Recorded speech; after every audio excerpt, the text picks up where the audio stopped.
People who have just moved to Tartu are often surprised by how small and charming this town is. But if you stay longer, you discover that this town has endless layers and a compelling history. In Tartu, research is conducted, art is created, unicorns are born, and lifelong connections are formed. Tartu is the world's largest small town. It is my home. And Tartu could also be your home. From the moment that we met, you were worth the wait. Oh, this could be the best thing that I'll ever know.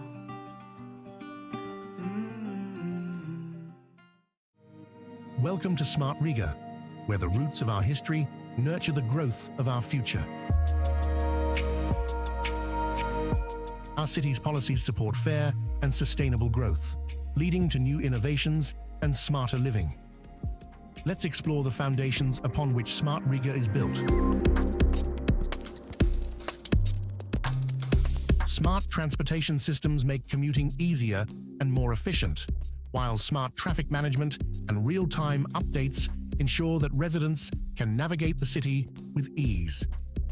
Our green buildings, solar energy, efficient public lighting, and active mobility reduce our carbon footprint and create a cleaner, greener Riga.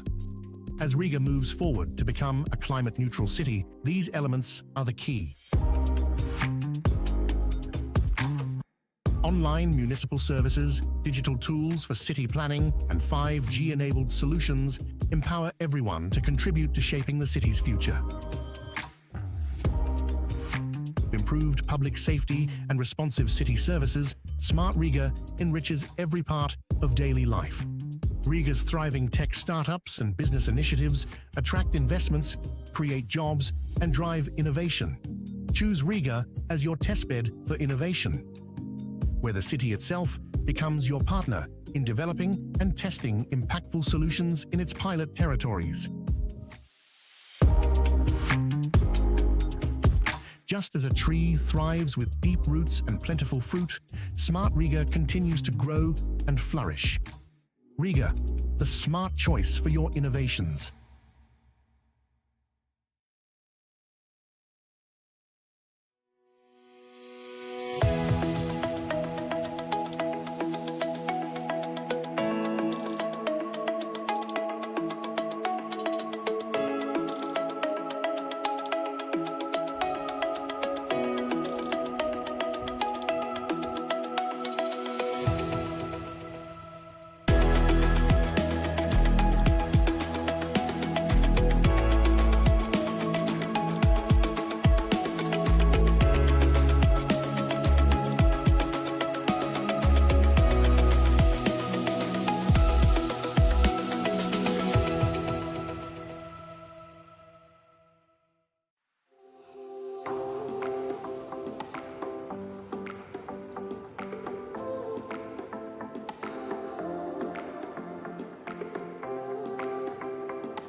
Hello, good morning to all of you. Good morning, cycling fans. We are live from Baltic Chain Tour Stage 2 2025. Here we have some pictures from yesterday's finish. that ended in Valga, where Estonian national team got a double win there. Markus Bayer in front of right arm, and Markus Bayer from the Estonian national team is also the new leader of the Baltic Chain Tour in front of his teammate right arm. So it was a pretty... Congratulations on now we can hear win, Markus. Markus. Was it a plan to play the finish on you, or it just happened? Thank you. The plan was to play it on right, but things went a bit differently, but at the end it all worked out for us. And how would you describe stage 1B? Was it predictable that peloton would split after Sigulda and your punch will come to end? We were thinking it's a possibility that it will split in Sigulda, but yeah, it was a really big group, and we knew that at one point we will be in trouble because we have 5 people from our team and others are probably not happy. So we had to sacrifice a lot. Can you guess and predict what will happen tomorrow? Other teams will be making hard for you today. Yeah, probably. But seeing from today, we have a really strong team, and I think we can control the GC. Thank you, and rest well, and best of luck for tomorrow. Thanks.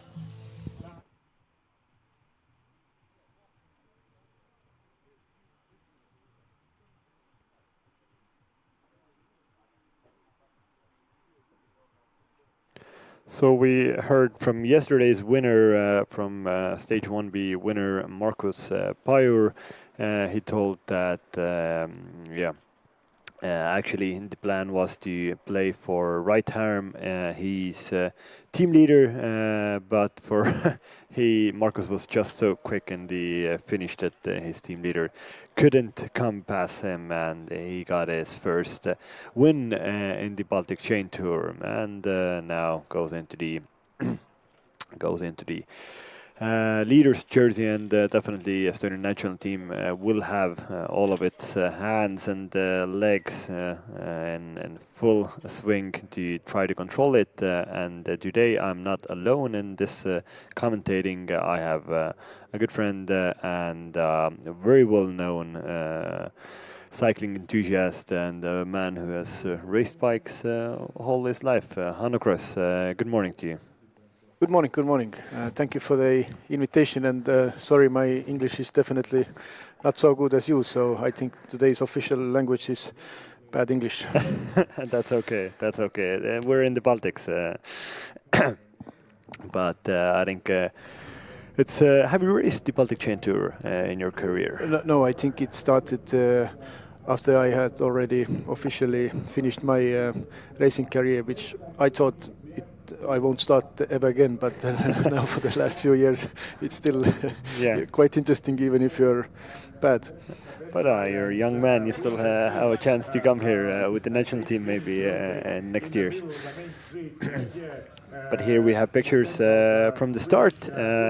They are starting in the southern part of Estonia near Tartu, the second biggest city there, and they're racing in a little bit south from Tartu, and they will finish and come back in the suburbs of Tartu. They will have, like yesterday, a little ceremonial start, not a very long one. It's 2.8 kilometers is the ceremonial start, and then the actual technical start will happen. Why do races have these ceremonial starts, Hanno? If they're in this picture, as you can see, we're in the Agriculture Museum. Usually the ceremonial starts are for the reasons if it's in a city center and it's very technical to get out of the city, but maybe they should just give the technical start from here. Good idea, but maybe they expected thousands of people so they can celebrate the start of the Baltic Chain Tour. If not this year, maybe when we celebrate the 100 years of Baltic chain, it will be. But it's one of the facts. If you only look at the professional cycling, then sometimes the technical starts are 10, 12, 15 kilometers long. So actually, when the race is 210 kilometers, it might be that with the hotel you need to ride 240 kilometers.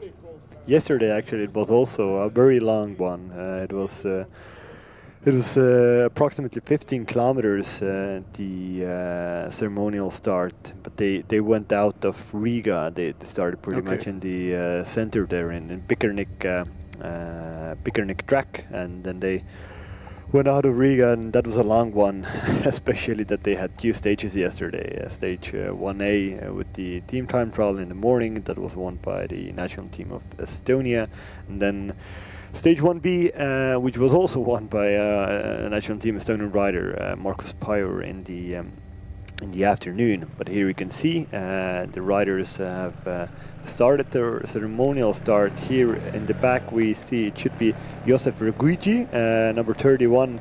He is now the lone man from his team. They started with 5 men, but 4 of them abandoned yesterday. So Reguigi was 5th yesterday. So I don't know what should be his tactics if you're now alone against everybody else. Attack from the start, I think. It's one of options. You have that mentality that it's always better to attack than wait. Yes, let's see if Reguigi does that.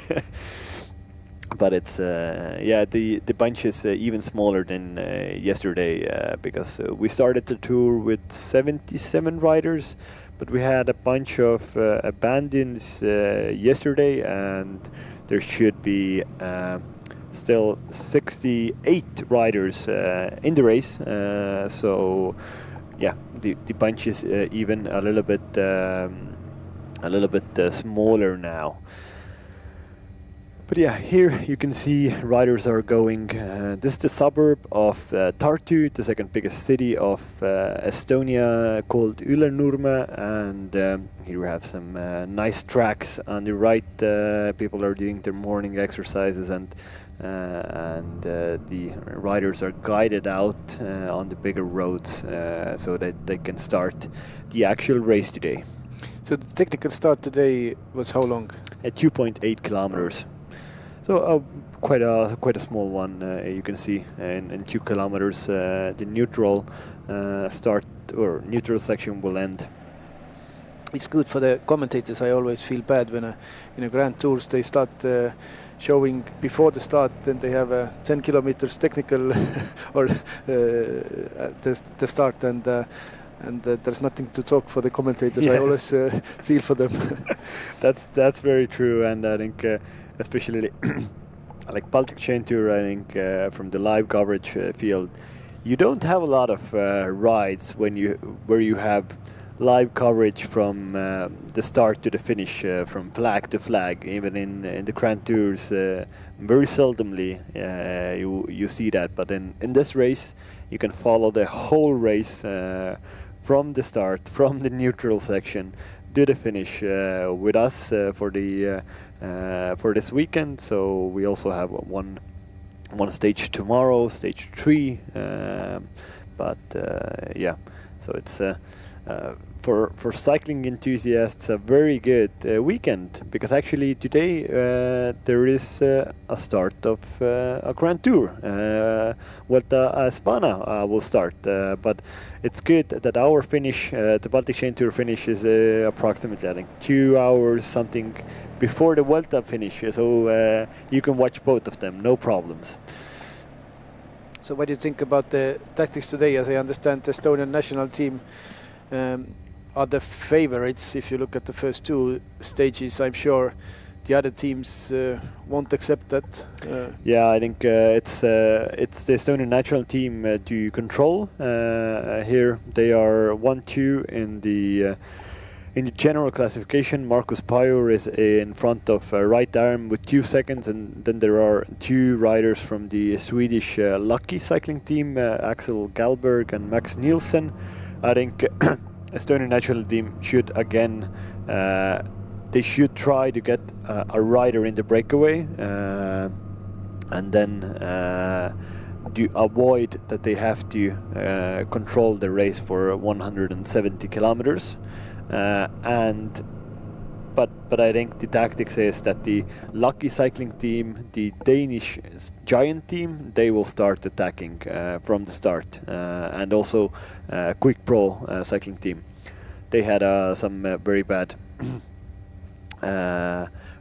luck yesterday, where Baltic had a puncture 20 kilometers from the finish in the breakaway, and he fell back to the peloton. But now we already have the technical start, and the first attack has come. I'm sure the Quick Pro team, if they finish the Baltic Chain Tour without the win, it's not why they came from to here. So yeah, definitely. This is Josef Dirnbauer, right from the start attacking. He was definitely the most active rider yesterday, and he's holding the most active rider jersey, also the green jersey. So that represents the rider who has the most points from the intermediate sprints. So we have the intermediate sprint approximately 20 kilometers from the start. How many seconds? 3-2-1. 3-2-1. Yes. So it's possible if right arm would win the intermediate sprint, then he would jump up in front of his teammate Markus Bayer in the general classification. But for the others, it doesn't really. You can only with the intermediates, it's not possible for like Axel Galberg from the Lucky cycling team to jump in front of Bayer. But of course, if they win the stage, then that's possible. But here we see now another attack, and as we told, it's Quick Pro team attacking. It looks to be Markus Mäuber from Estonian national team and UN Cycling, the Finnish amateur team. They are trying to counter this move. But if we look at the 4th, 5th place, Norman Vahtra and Lauri Tamm, Norman is also quite quick, so if they take the intermediate sprint, then they're boom into 3rd place for overall. So that's true, and as we saw yesterday, national team Estonia has so many cards to play. Actually, they raced a very smart race, and they didn't. They used 3 of their riders to control, but all of those 3 riders are still very high up in the general classification. So they can still be used as satellite riders or attacking riders in the front to make other teams chase them down. Here we have the big powerhouse from the Lithuanian team, Rokas Adomaitis, in 2nd wheel at the moment. Looks like a 2-meter guy. He pretty much is. It's very hard for him to be aerodynamic on the bike. You can see his gear levers are very much tilted. I think there was a UCI rule that said that the levers can't be. I don't remember the exact angle, but there was some angle where you can't go forward with the lever. So, but I think for Adomaitis, he's definitely playing in the gray zone there. But yeah, 175 kilometers race today. So it's today we have 3 intermediate sprints, 2 in Andre Farm, 1 in front of a nice church, and they will go through Kanepi, and there is this very famous. All of the Estonian cyclists know this. It's called the road, the post road, and this is a very good place to attack. It's rolling hills, but rolling hills up and down, no meter that is flat. So ideal to start attacking, and they should go. The first time they get to Post Road is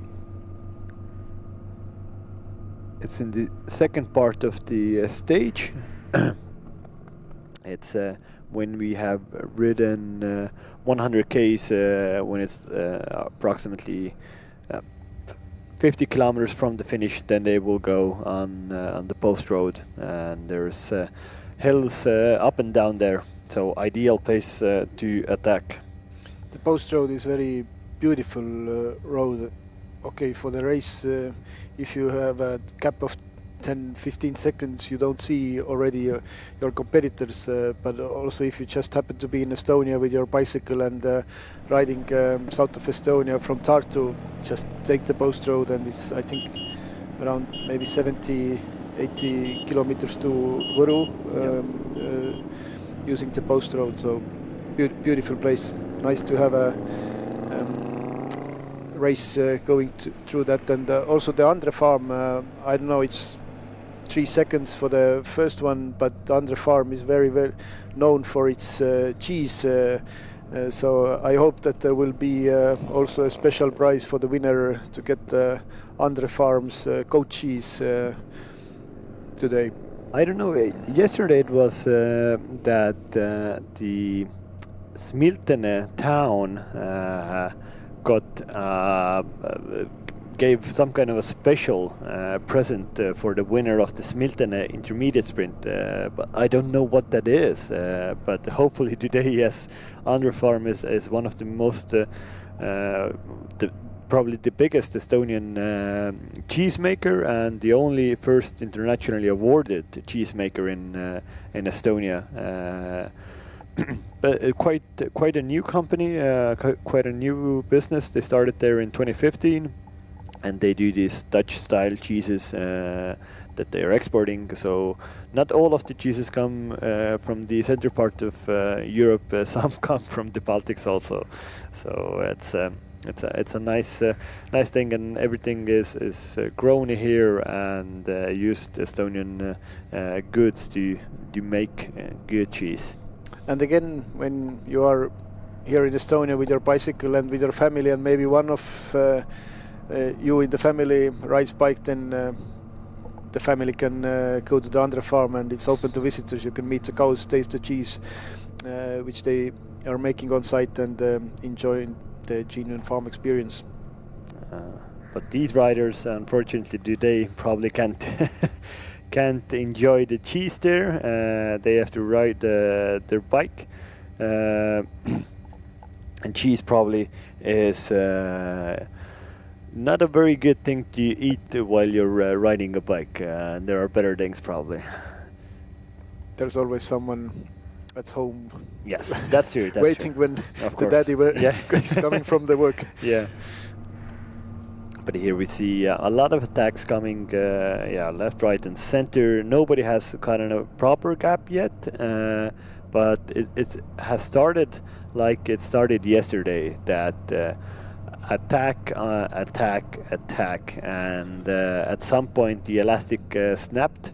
It snapped very late yesterday. Here we see right arm in the red jersey, second in GC, controlling it for national team Estonia, and on the right is Kert Kivistik, the Estonian amateur rider from peloton team.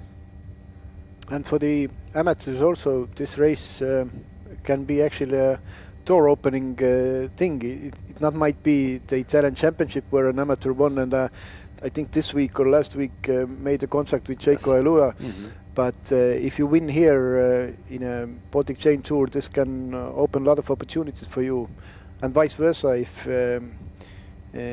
you don't win or perform here, this is also a statement, I think.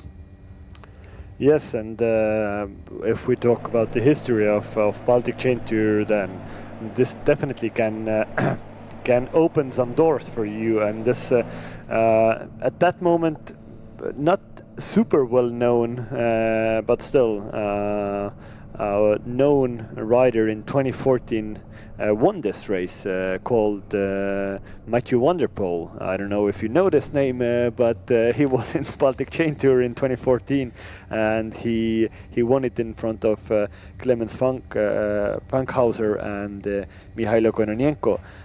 So there have been very very esteemed riders riding the Baltic Chain Tour in the last 10 years, and a lot of young guys who have had one of their first tour experiences in the Baltic Chain Tour. They have gotten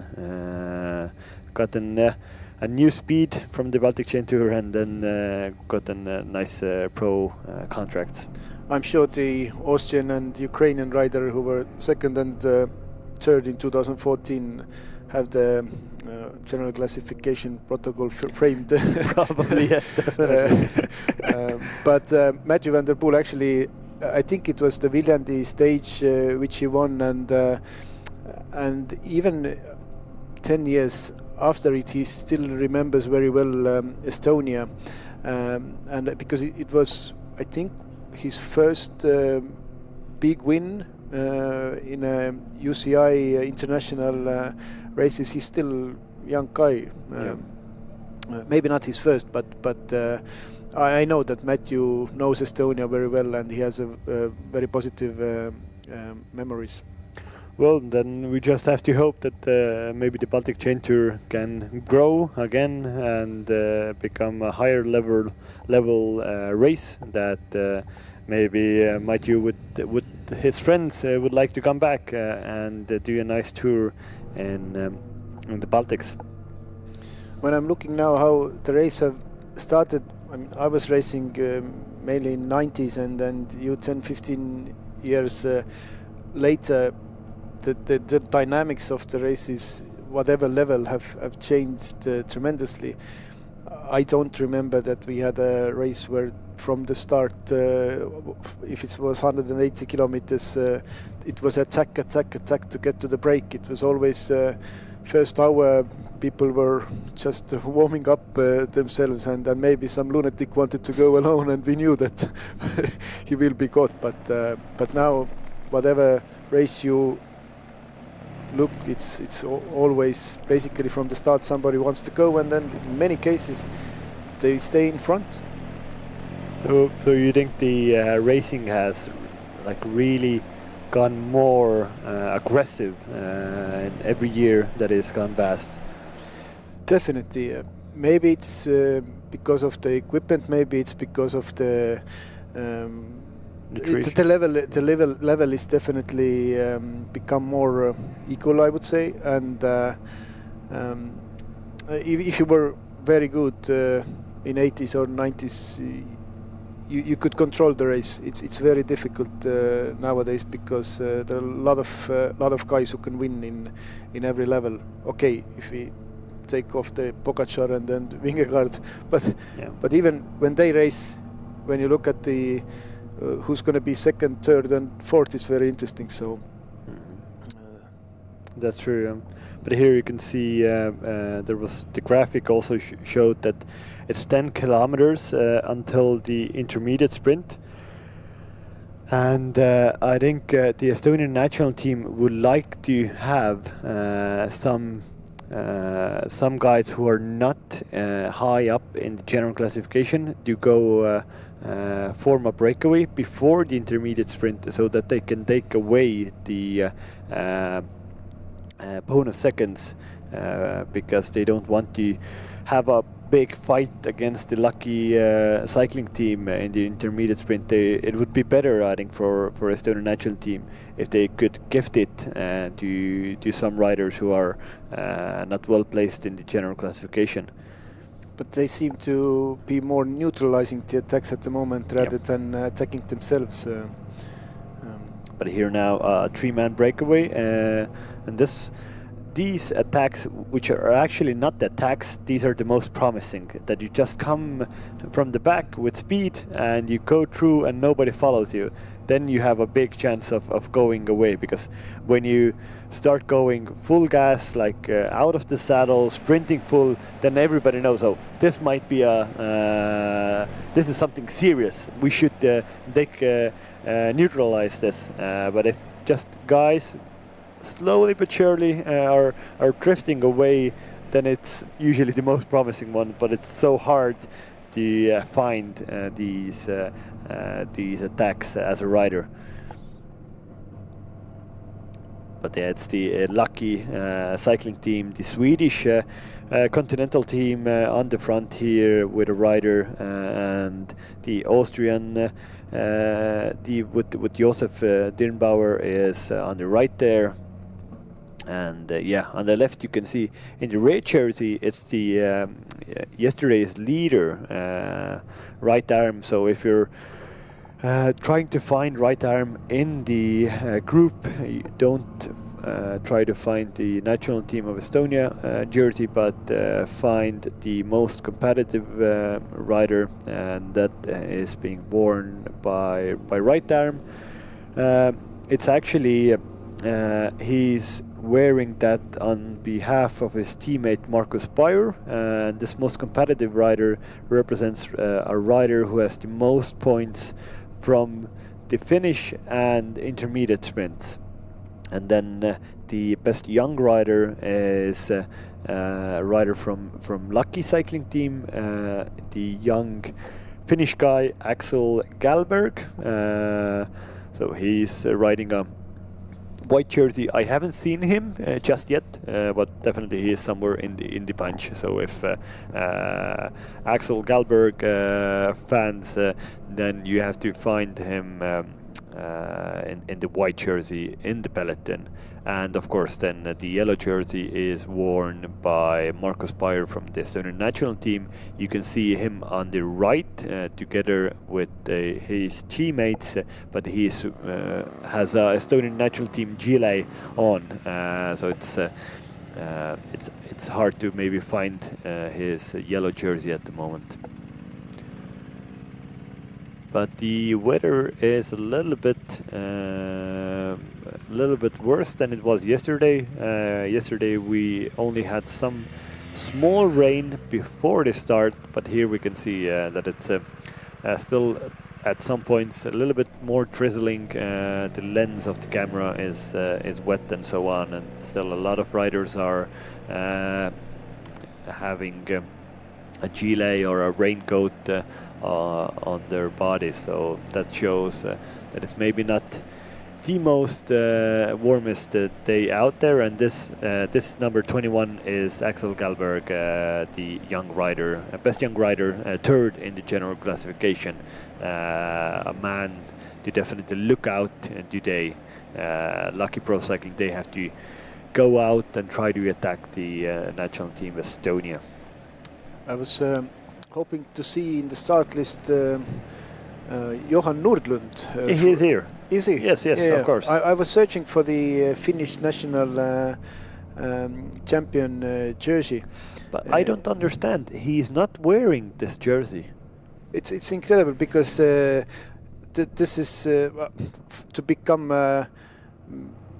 national champion at the age of 45. Yeah, is incredible in every terms. And Finland, I mean, they're not Belgians or Holland or Italians, but they are very good cyclists, and to win there, Johan Nordlund is an exceptional rider. And I remember last year at the start of one race, I asked, "What's your background?"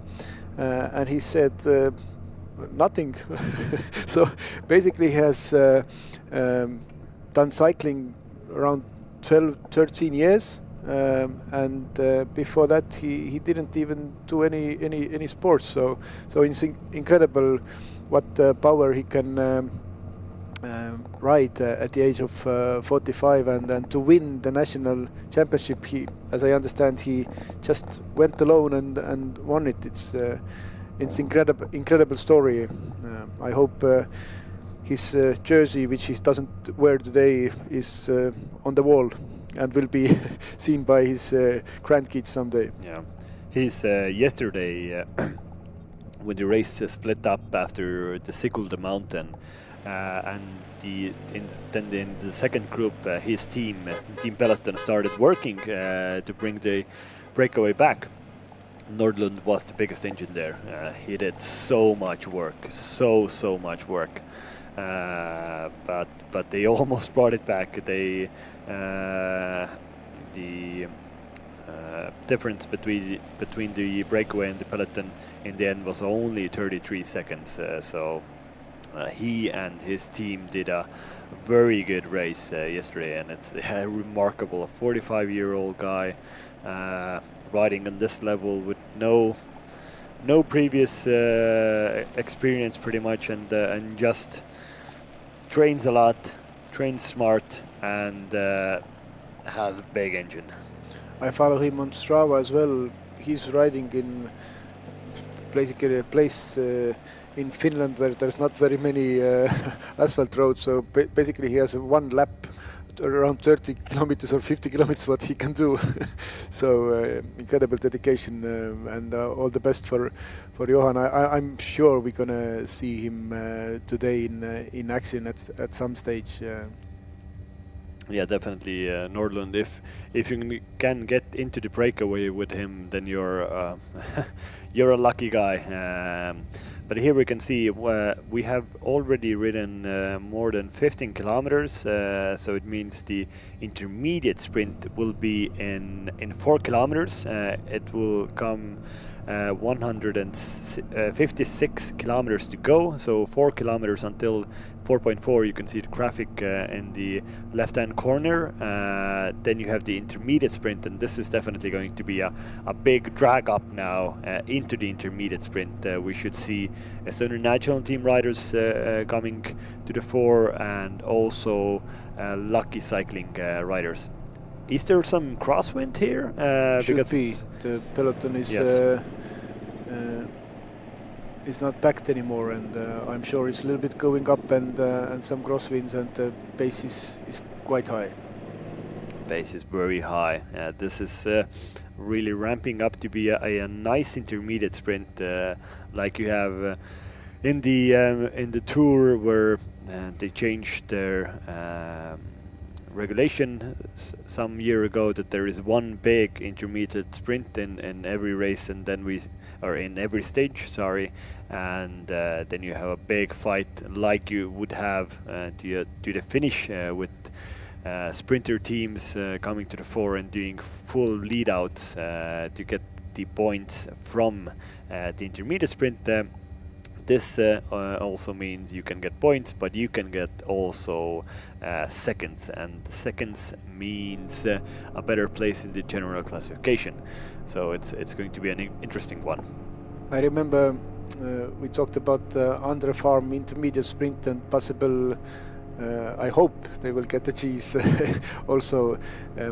But I remember we had in Estonia a race where there was an intermediate sprint, and there was a liquor to be won, and I won this when I was 14, and and at that time it was totally okay to give a 14-year-old the bottle of Kiu Torn, which was very good. I remember a race just a few weeks ago, or a month ago, in Tallinn, where your son was on the podium, and he should have also gotten a fizzy drink from the organizers, but it was given to your wife at that point, because it would have caused a scandal if the organizer would give a fizzy drink with alcohol in it to a underage boy. Nowadays they already, I think, are well prepared, and then you have to race. Oh, Johan Nordlund, yes, is already in action. When it's getting tougher, Johan is in action. Yes, yes, yes. He's not the type of rider who's sitting back and waiting his time. He's creating his chances always. But this is very interesting. Only 2 kilometers to go until the Andre Farm intermediate sprint, and there is a small group of the peloton. So looks to see, will the Estonian national team? Now someone attacks definitely. Yes, there is the Finnish amateur team there, but will the Estonian national team try to go for the intermediate sprint? Yes, they will. It's Karl Kuritz bringing up Markus Pajor. So Very Karl good. Kuritz is the rider the only Estonian national team rider who wasn't in the breakaway yesterday. So he had an easy day yesterday compared to his teammates, and now he's doing a lead out for his team leader Markus Pajor. They're in position 1 and 2 on the left hand side. Karl is quite good in sprint, like his dad Marko was at the end of 90s. So I'd say he's a good guy to lead Markus there. Yes, Karl is definitely one of the biggest up and coming stars of Estonian cycling and maybe even Baltic cycling. He has a sprint finish that is a very good one, and now we see some attacks coming from the right. Estonian is... Yes, it was Energus trying to cycling, I control. think. So it should be now less than 2 kilometers until the intermediate sprint.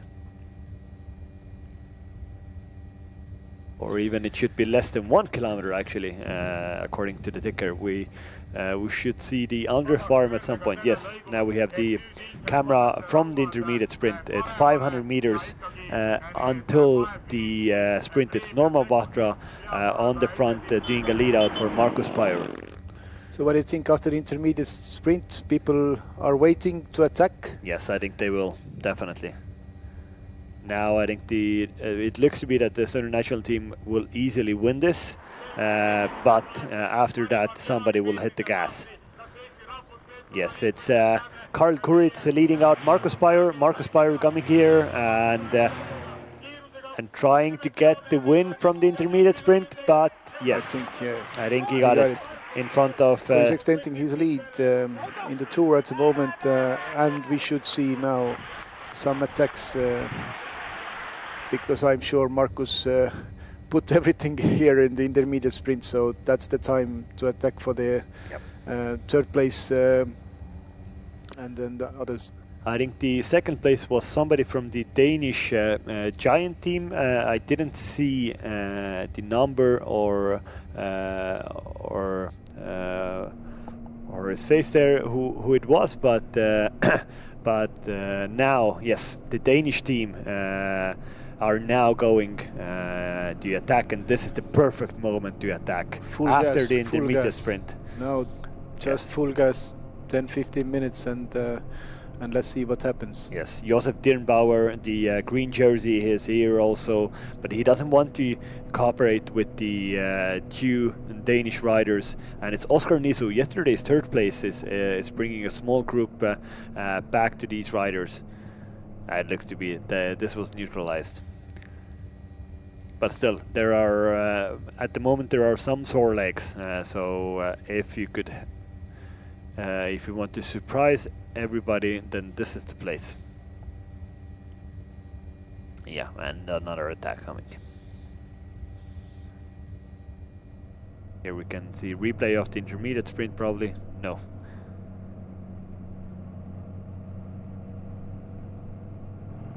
This is Team Lithuania. Putting on the pace, it says Sigmantas. Sigmantas, who was yesterday in the front group also.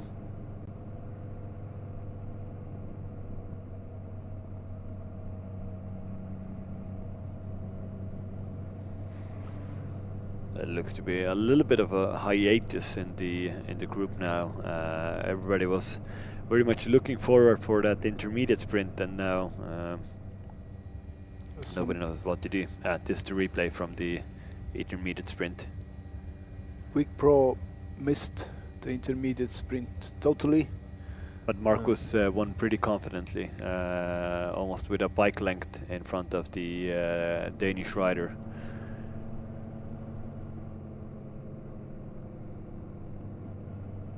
Here are the Danes. Nordlund, right arm, the Tartu-Antsla-Tartu team. They are controlling very well the first part of today's stage. They are in all of the moves in the front, not contributing, not attacking themselves, but just neutralizing. There's already someone behind behind one of the cars. So whether the pace is too high or he has some technical problems there. Finnish national champion Johan Nordlund. It's really weird. Why doesn't he wear the jersey if he won the championship? We should ask after the race what's the story.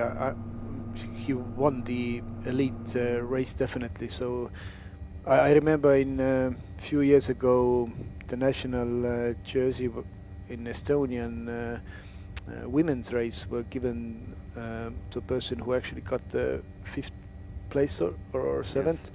And I've never understood this. If it's a race, whatever category you are racing, if you're coming first of the line, you are the best on that day. Maybe it's something connected with that one.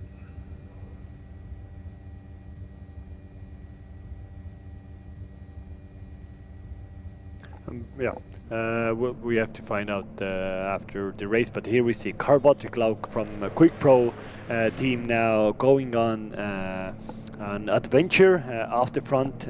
He did a proper race yesterday. He was one of the initiators of the big breakaway, but unfortunately for him, very bad luck, and he had a puncture 20 kilometers from the finish, and he dropped back from the breakaway into the peloton. So that yesterday was a day to forget for Baltic, but here he tries to do amends, but a huge pull on the front here.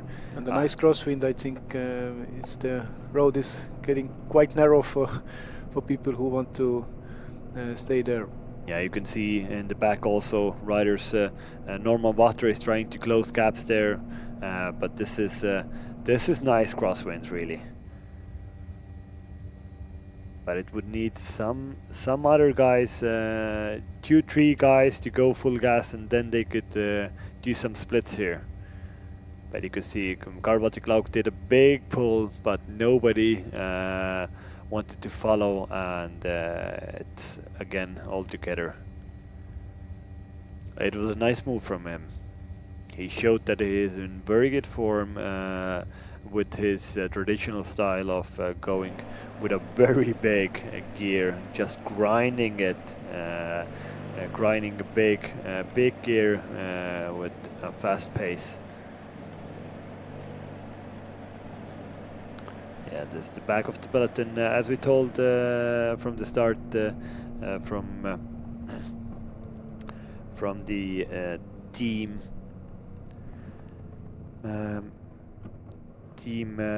Madar Pro Cycling Team. Only Josef Requici is riding, and I haven't seen in any other position than at the back of the peloton for Requici.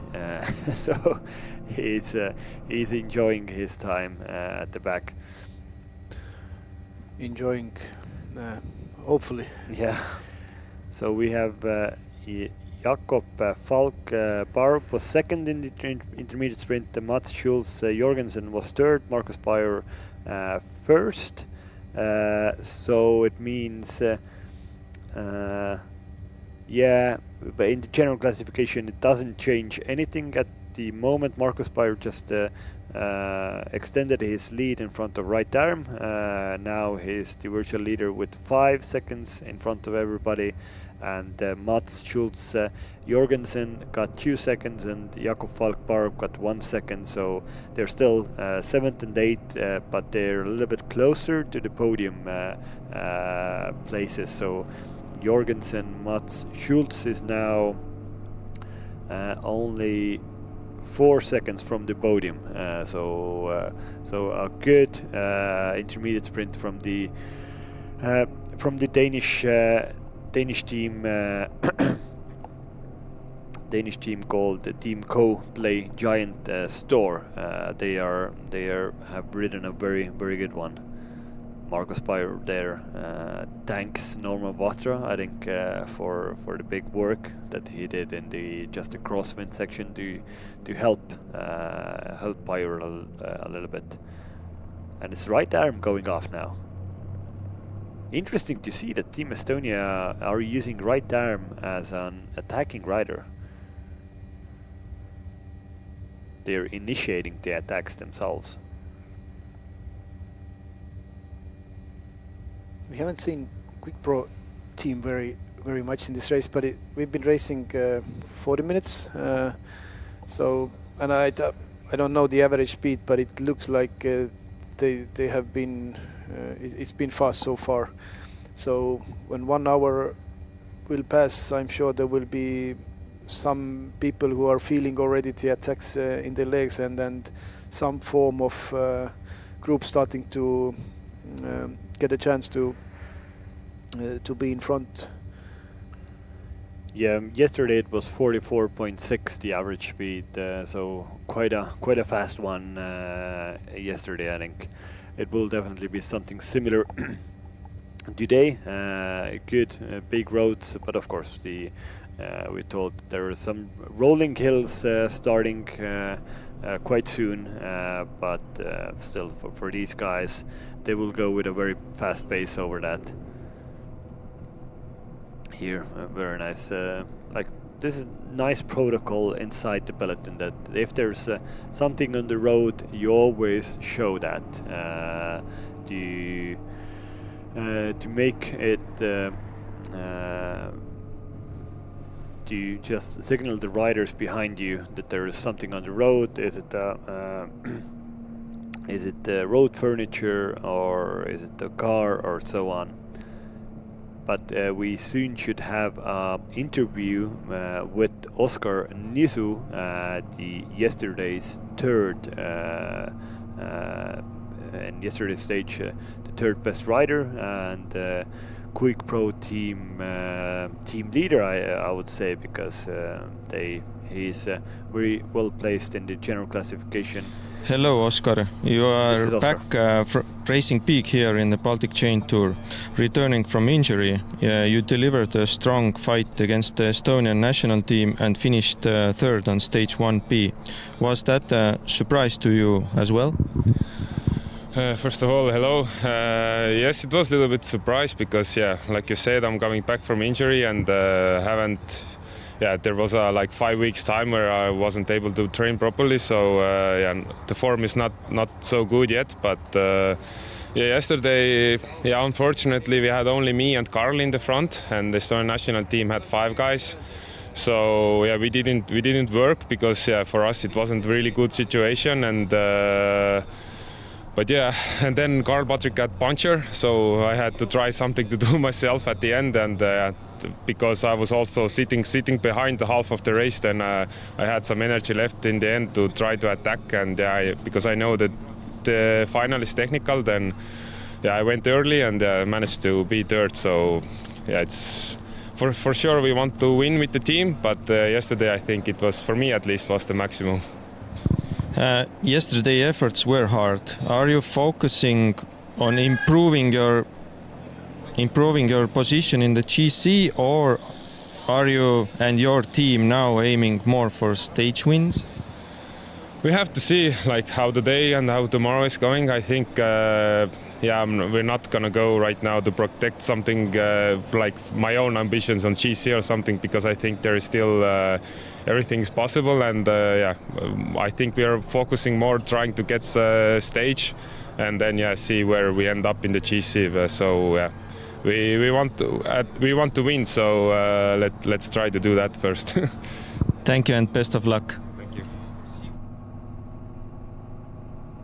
That was yesterday's third place rider Oscar Nisu. He is ninth in the general classification on Estonian rider riding the Quick Pro team. Talked a little bit about the tactics and still thinks that everything is up for grabs, that anything can still happen in this tour, that the general classification isn't decided just yet. So they really want to win as a team. It doesn't. They will not go and try to protect Oscar's position in the GC, but more just collectively try to be an attackive team in the race. And I think it's a smart move from them. They have good riders, and they should attack. And just when I say that, a Quick Pro rider goes off the front and attacks. I think the tour should suit Oscar quite well. Was a few weeks ago we raced together. My son also, who's 15-year-old, but I think it was first time with Oscar Nisu, and he said, "Oh, he has a very, very big legs." So he's a true sprinter, but I think he can also attack and ride quite good. It's not only for finish. Yeah, Oscar is a rider with a lot of experience in his career. He's 31 years old. He has been in different teams since 2015. Started as an amateur in the French amateur circuit, and then did some years in a continental club, Evo Pro Racing, and now the last 2 years in Quick Pro team. He has had his ups and downs in his career, but still racing and still being in good form, and definitely in the Baltic states. He is always doesn't depend upon a race. He's always there or thereabouts. So a rider who has a lot of kilometers in his legs, but also a smart rider that knows all of the roads here, knows all of the competitors, so you can never underestimate Oscar in a race. Here we see the riders go off to a little bit of a quieter road, a smaller road, and they will now go over the Ahja River Bridge, and there's the railway crossing, and then they will follow on this smaller road, and here you can see this little bit of up and down roads will start, and this really suits attacking mentality.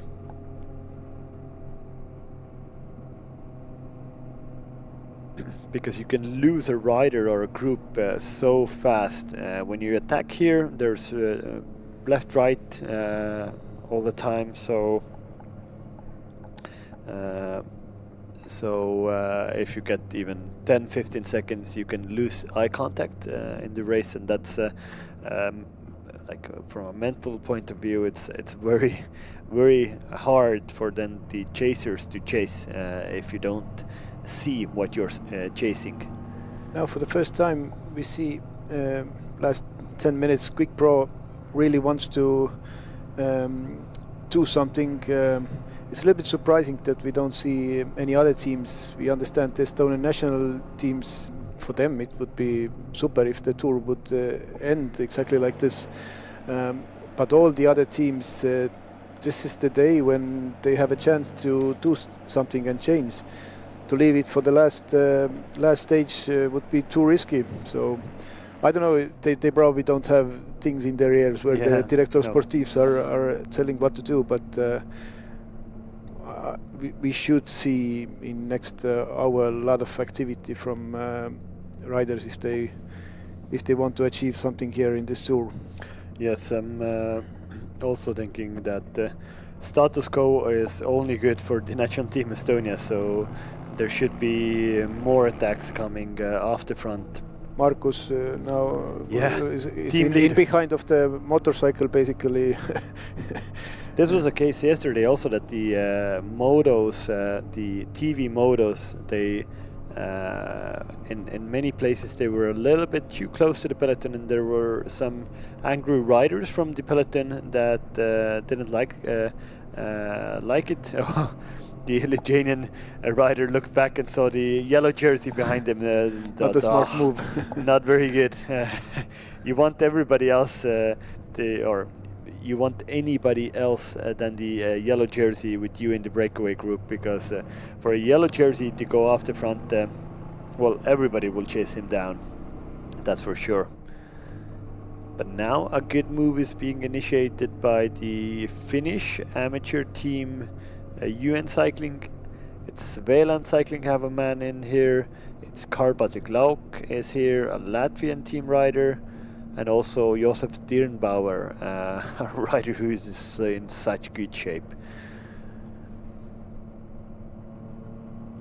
This is the Latvian, it's Kristianis Belavosic. He was yesterday also in the front group, and he's 16th in the general classification, but yesterday he ended up in 4th place, so just off the podium in yesterday's finish. So Kristianis Belavosic, he has a very good form. I don't know how common Belohovski's name is in Latvia, but probably there is some relation with Travis Belohovskis. It's his father. That's what I was thinking, that young Christian looked how his father went to training every day, and he wanted to replicate that, so he's doing so far quite well. Yeah, there are quite a lot of riders who come from a cycling family here in the race, but that's normal. And a sport is which it's of course more probable for a cyclist to have children who will do cycling than some other sport. So it's nice to see that it goes. And usually. When you do it yourself, you don't want your kids to do it because it's so damn hard. But it's nice if they do. And but I think Christian's father is I think more happy now that his son is doing this hard but beautiful sport. 100%. And those young guys. My son is 15. He's very into cycling, and he teaches me how nowadays cycling is done, and also nutrition sometimes, and also especially about the this drag reduction and these things. So they are following everyone in social media, and so if I read one article, they might see 100 TikTok videos at the same time. So But what do you like nutrition-wise? How much has it changed? And like you raced in the end of '90s and so on. What would you eat in a race like this? Three stage tour, 180k. What would be on the menu there? I remember I did. Bread. Didn't put very much cheese there. We had bananas. Very good. Of course, there was some special drinks, etc., and then some power, some bars. But I think it was the early 2000s where caffeine was it was illegal before to do it in a, if I would say that if you had 7 espressos in the morning, you would get caught. So and then when the caffeine got legal, we saw straight there was so many products with caffeine, and I think what has really changed, and this has happened maybe in last 10 years or even maybe seven, where new research have shown that actually the body reacts a little bit differently what was previously thought. So previously it was like 4 grams per kilogram the carbohydrates what you could take in. The theory was that if you do more, it doesn't affect you anyway because the body cannot take it more. But now they understand that actually these studies were made in a normal circumstances with normal people, not athletes first, and second, the fructose and glucose is actually going into a body from different ways. So actually you can double these, and if you add up that you're athlete, people are eating 3 times more than they did even 10-15 years ago. And I think, of course, the equipment is big, but if you see nowadays the Paris-Roubaix or the average speeds, it is just because people don't get tired anymore, in that sense that they still have the power in their body 6th or 7th hour when they race. So it's incredible, and you have to train to eat like this, because if you want to have more than 100 grams per hour carbohydrates, your body doesn't take it if you don't train it. So I remember this was just a few years ago, the same Mathieu van der Poel who won the Baltic Chain Tour in 2014. There was a picture, and he rode with a bag in front of his bike, and this is like a normal bike racer doesn't put it there. It's like you're going on a hike, and if your legs are not shaved, and this is for these kind of people.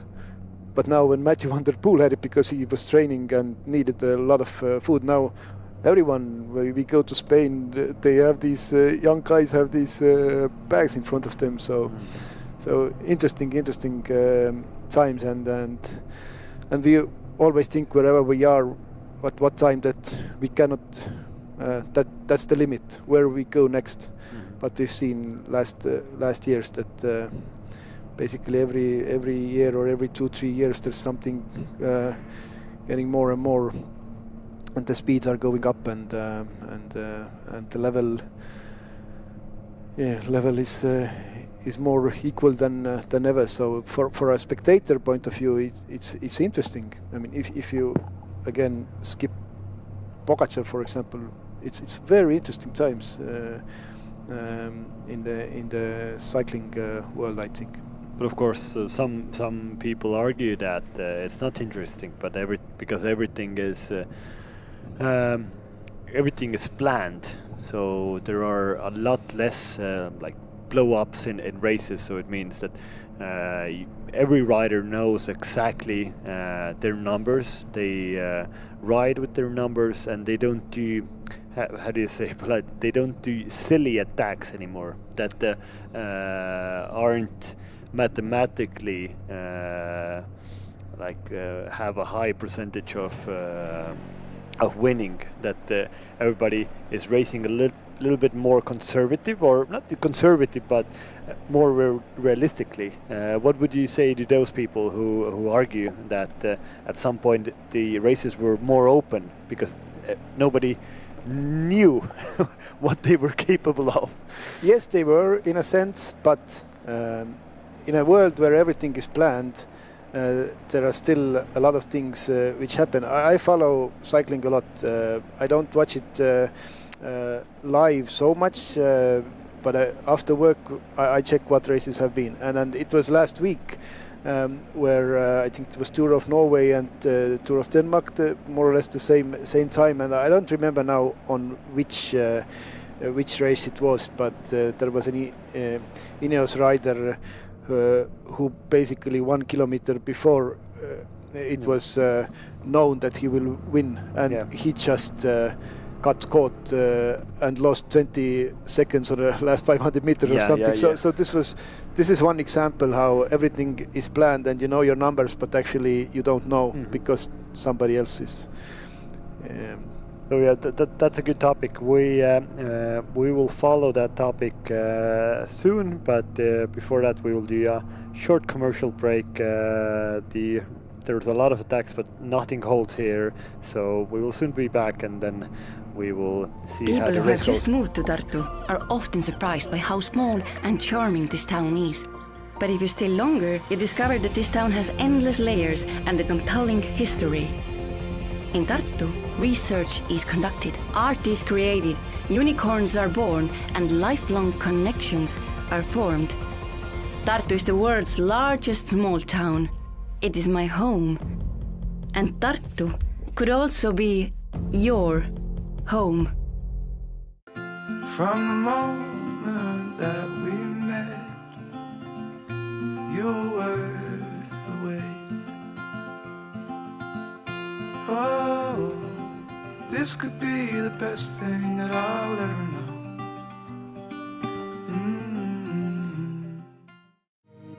Welcome to Smart Riga, where the roots of our history nurture the growth of our future. Our city's policies support fair and sustainable growth, leading to new innovations and smarter living. Let's explore the foundations upon which Smart Riga is built.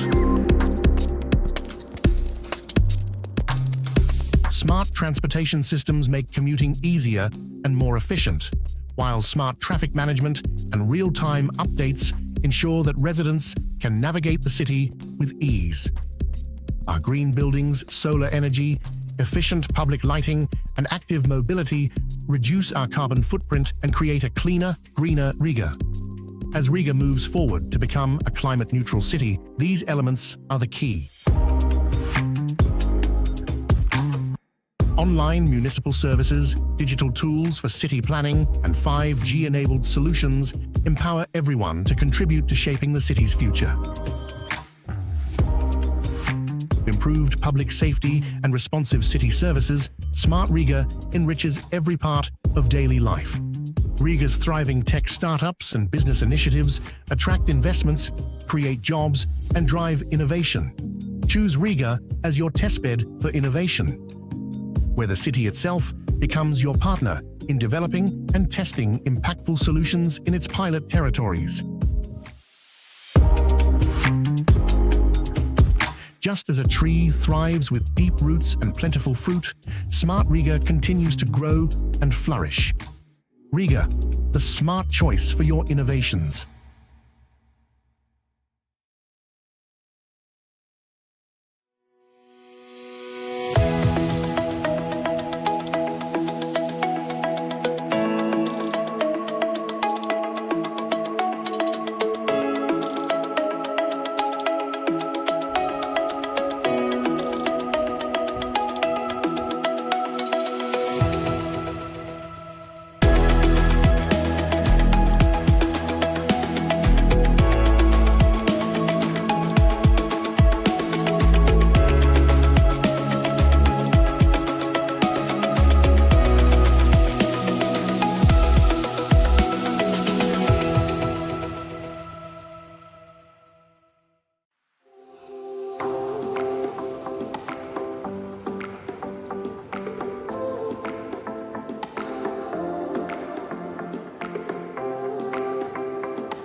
Welcome back. Do you follow the Stage 2 of Baltic Chain Tour 2025? It looks to be that the situation on the road is pretty much similar as before the commercial break. A lot of attacks, but no attack goes more than 5 seconds off.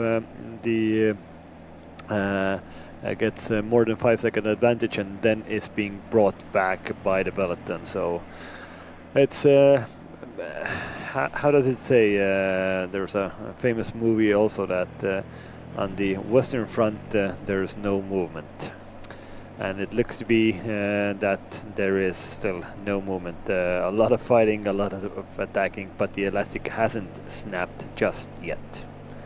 So you probably know in a quick pro team, Martin Laas and Mikkel Raim, why they are substitute riders, why not racing for the win? Yeah, they. We talked also with some riders that Mikkel, we actually saw him at the start of today's stage because he lives in Tartu, so he was there with the boys and giving some tips on how to race, or they talk together the race tactics. But Martin and Mikkel, because they've had a pretty big second part of the season, so they thought that maybe they would give in their home race, that they would give more advantage to the younger riders, and also Oscar Nisu, who just came back from a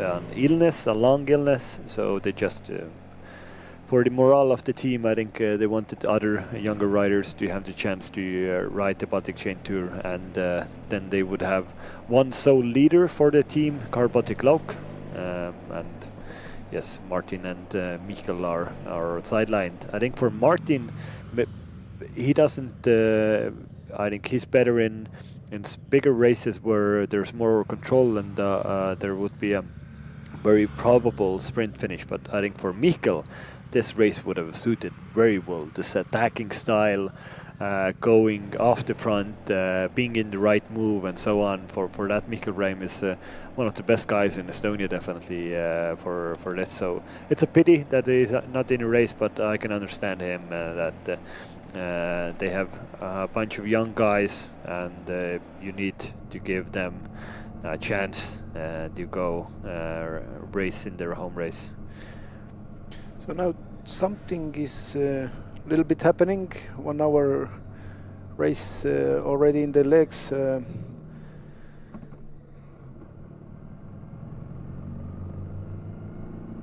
Yeah, and after an hour, usually it is that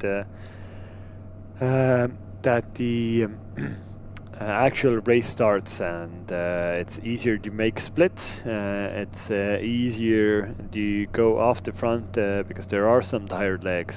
So everybody looking behind and just being afraid that when does the next attack come. But if we might jump back to the nutrition part and ask you the question, like some kind of a replay from a previous. He wanted to Svel and cycling team rider wanted to get a beat on. 2 failed attempts. How hard is it to get the beat on? It's quite hard, but it needs actually. I think both sides. It's a cooperation. Yes. So it's the mistake sometimes is done. That's someone's wife. You are there anyway. Give the bottles, and if she or he hasn't done it before, it's you might have these kind of things what you saw at the moment. But it's a cooperation. And some years ago, it was still it was allowed that the person who gives the bottle that he or she can run with them, but then it was disallowed because it made so many crashes. Because then the person with a bunch of bottles in a bag or in his hands is running and then trying to give bottles to the riders, and then they might fall, the bottles might fall, the riders might fall. So I think that was a very smart move from the UCI, and UCI doesn't do a lot of smart moves, but that was one of the smartest in the last years. As I understand, you're referring to handlebar decision. Mostly handlebar. I think they are. I'm even against the super duck. I don't understand why they didn't allow that. And of course the handlebar, the sock height, and also as we talked about, the angle of the brake lever. If it makes a rider more comfortable to ride like that, what's the point of that? Why are we going against innovation? Here you can see a nice that is allowed if it was called the puppy hands, with what this one Danish rider is doing on the left hand side, but it's not anymore allowed that you rest your hands on the handlebar, but with your fingers you don't hold anywhere. That's not allowed, but it's allowed if you rest your hands there, and even with your smallest fingers you hold on to the handlebar. So it's a difficult topic. As much as I followed it, I haven't seen very positive reactions, but to be honest, there might be something which we don't know. If the decision is being made, there must be something behind there. There must be some data or researches. It's not just that people are coming together and what we're gonna change? Oh, let's change this. So it doesn't happen like this. I'm sure, but I really hope. but with the handlebar situation, even if it's whether it's bad or good thing, I don't know. But it puts people. They're not equal, because when we talk about 157 centimeter female rider, why she should ride like a mountain bike basically, and the same Swedish guy who we saw here as a huge advantage because of the minimum width of the handlebar. So it might be that they will change it. It might be that it will become like in a individual time trial, that it will be personalized depending on a height. What they want to create ultimately is a safer place for cycling, but also I don't know if there are statistics. Are there crashes more? I don't know. The crashes are always part of the cycling. Yes, when the speeds are getting higher. You said 44 is a fast. I don't think 44 and the 0.6 is fast nowadays. I think it's pretty even slow. Average, yeah. or average. I think 45 was fast 30 years ago. So yeah, when you're riding constantly 50, 60 kilometers per hour and the crash, it's different when you're doing it with 45. But that's part of the cycling. But we need to understand that if we're in the bunch, sometimes we crash, no matter what. And of course, the race organizers and these things, what have been done, these are very positive. After this Philipsen crash, they changed quite a lot to make it safer and so on. So I think it's the best what we can do at the moment, and with every decision they're trying to do their best. Sometimes people are involved and the decisions are not maybe the right ones, but the aim, I think, for the International Cycling Union is good, to still have bikes that look like bikes, and if we allow every position possible and every equipment, then it will be Formula One ultimately. Of course, And overall, I agree with you, and there has been a lot of good things. Especially, I think one of the biggest things that really has helped a lot of to bring more safety into the races are the new fences in the finish areas that don't have those legs that are coming out of the fence, that the legs are behind the actual like cardboard part of the fence, and this really helps because there was many cases where riders were not riding into the fence but riding into the leg of the fence, and then we have seen very horrific crashes there, unfortunately. But I think I think UCI are dealing with a lot of small issues that, in my opinion, don't have a bigger effect on the safety of riders, but they aren't dealing with the bigger problems that actually affect the safety of the riders. And of course, this has been a topic that hundreds of people have talked about, is just the finishes of the races. And in the last kilometer, the amount of corners and roundabouts and so on, that is a problem. That causes crashes. It's very hard to crash for a group of riders if the road goes straight. These are professional riders. They don't crash. They can still go 70 kilometers per hour, and everybody is bunched together. They don't just crash there. They know they do this every day. But when you have a lot of corners in there, roundabouts, road furniture, etc., then there's a higher probability, and that's the thing that I think UCI hasn't put a lot of scrutiny. They haven't scrutinized the race organizers enough on this topic. Even in my opinion, the yesterday's finish in Valga, in the last 500 meters, it was 4 corners.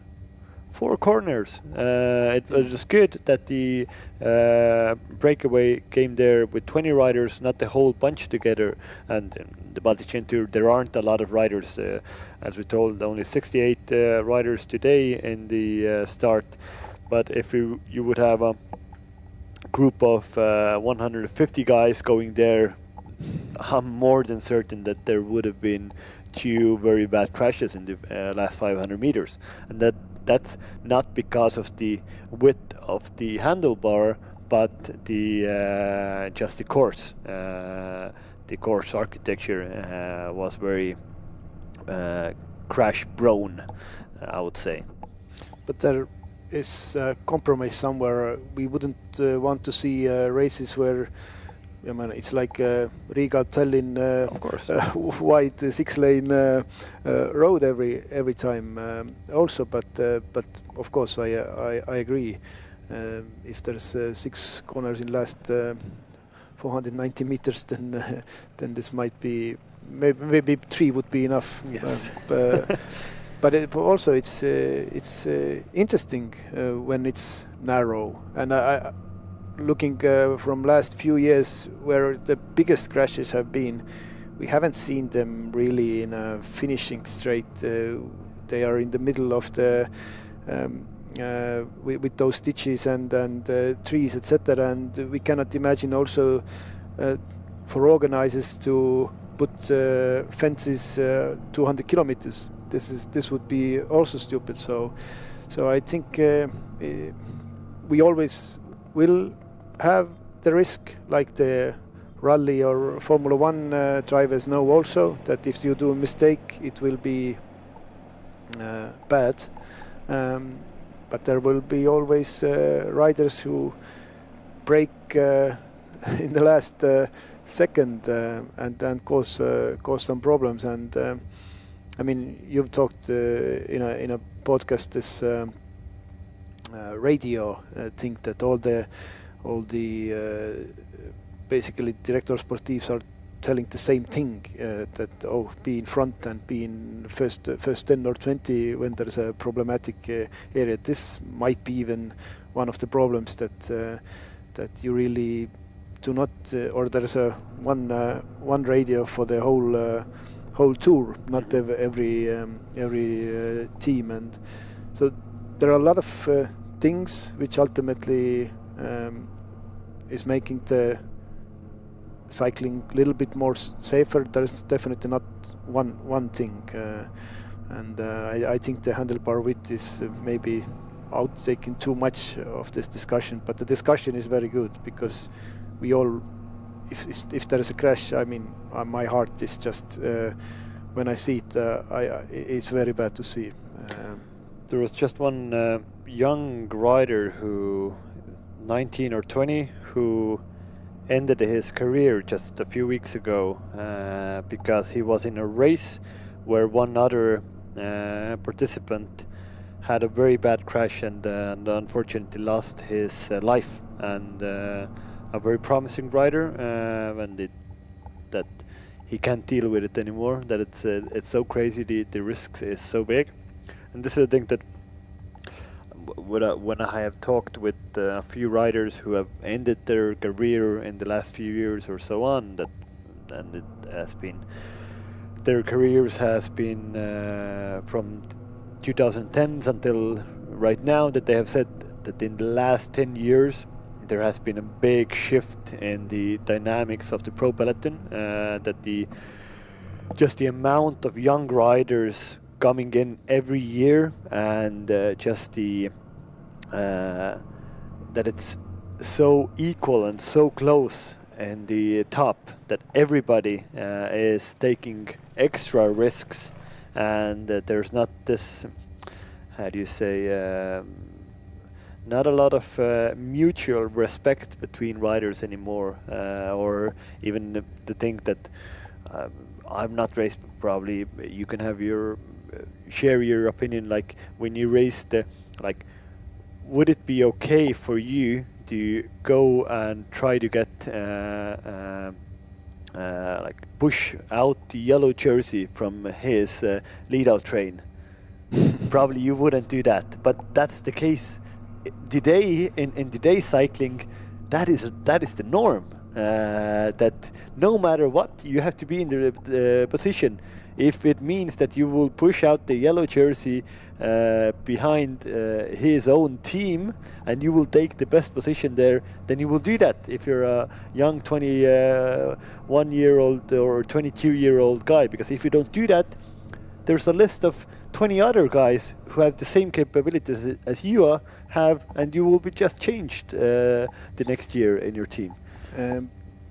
There was a small scandal in the ladies Tour de France where some team said, well, it was Demi Vollering, and then the team director said that there's no respect for Demi, and that's what you're talking about, that there are younger boys or girls who doesn't just, why should you respect it?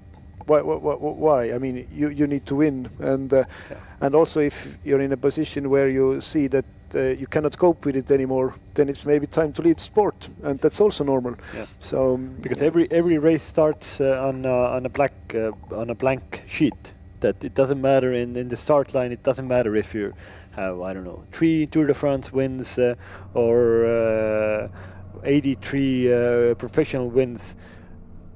A new race starts. It doesn't help you that you have won before, but you have to, again, every race you have to again earn your own respect and then make the race. So I think. Yeah, I just in a way I like this mentality. I just remembered how very young Rein Saaremaa in a race. This was probably in April or March. Alberto Contador, I think, attacked, and then Rein went with him, or was it vice versa?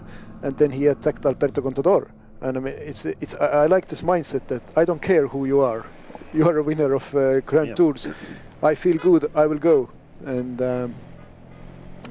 so in a sense, when you want to be a world champion in anything or every sport, there's not very many friends maybe around you, because you need to be a little bit this kind of a pain in the ass. And especially in the race, you can have friends after the finish line, but from the start to the finish, it's you have to focus on the result. And whether we're talking about, is it now worse than ever? In 80s or 90s, beginning of 90s, there was a guy called Jamaluddin Abtachaparov who won Tour de France stages, and he won it in a way that he deliberately didn't want that someone will pass him. Or I even remember one stage when he was sprinting, and then he saw that someone is passing him. He sat down. Took the other person's shirt, pulled him back, and then sprinted again. Won. Of course, the referee said that kind of behavior is not normal, so he got the last place on that stage. But again, this mentality that you want to take the other guy from the shirt. I think cycling is quite a polite place to be if we compare to other sports, like you said. If there is something on the road, you will show. You don't want that the others will be hurt. But 30 years ago, you mean there was punches and everything. Now you have the drones and helicopters. You cannot punch anyone anywhere because you can ban for whatever. So in a way, it's gone better.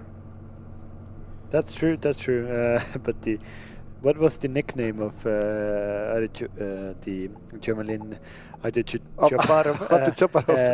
It was Tashkent Devil, no? Something like this. Something like he was from a very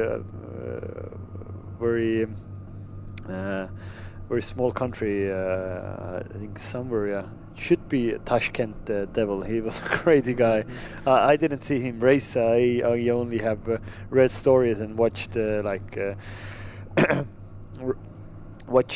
videos of him, but quite a character in a race. You don't see that, fortunately, in today's races anymore. Yeah.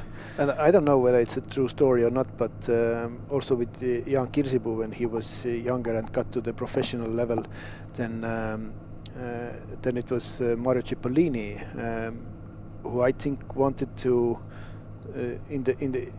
in the sprint in last kilometers, whether Mario wanted to get rid of Jan, or was it vice versa, and then they had a small argument, and after this they respected each other. So in a way that was possible to respect each other. But so yeah, it was I think there was bigger wars done 30-40 years ago nowadays, but speeds are up, and of course every centimeter counts, and the money is a lot higher nowadays. So there's you're fighting for your basically for the contract, and the difference between winning or being fifth is marginal, and when your life basically depends on it. And your contract and your revenues for the next years, then you will gonna take these risks, and the older guys cannot cope with it anymore, and they will leave the sport. So yeah, but here in the race, just a few words about that. There is a two-man breakaway formed. Both are from the national team of Lithuania. Venantas Lažinis, who was yesterday also in the front. They have not a very healthy gap, but a 5 second plus gap, I would say. In the stage, Venantas Lažinis was yesterday in 7th position, so he also got a quite high general classification position after yesterday. So he's in 12th place, 23 seconds back from the. Back from Marcus Bayer, so a rider that definitely you have to look at. In the race, we saw that a little bit. It looked to be that it started raining, but it's not very hard if it has started raining. But probably the riders will get some some rainfall in the next 112 kilometers. But if we talk about the moves that you can do in the race, UCI initiated this yellow card or card format that if you do one small how do you say friction or thing that you can't do, then you will get a yellow card. You won't get a fully disqualified. Karl Kuritz tried to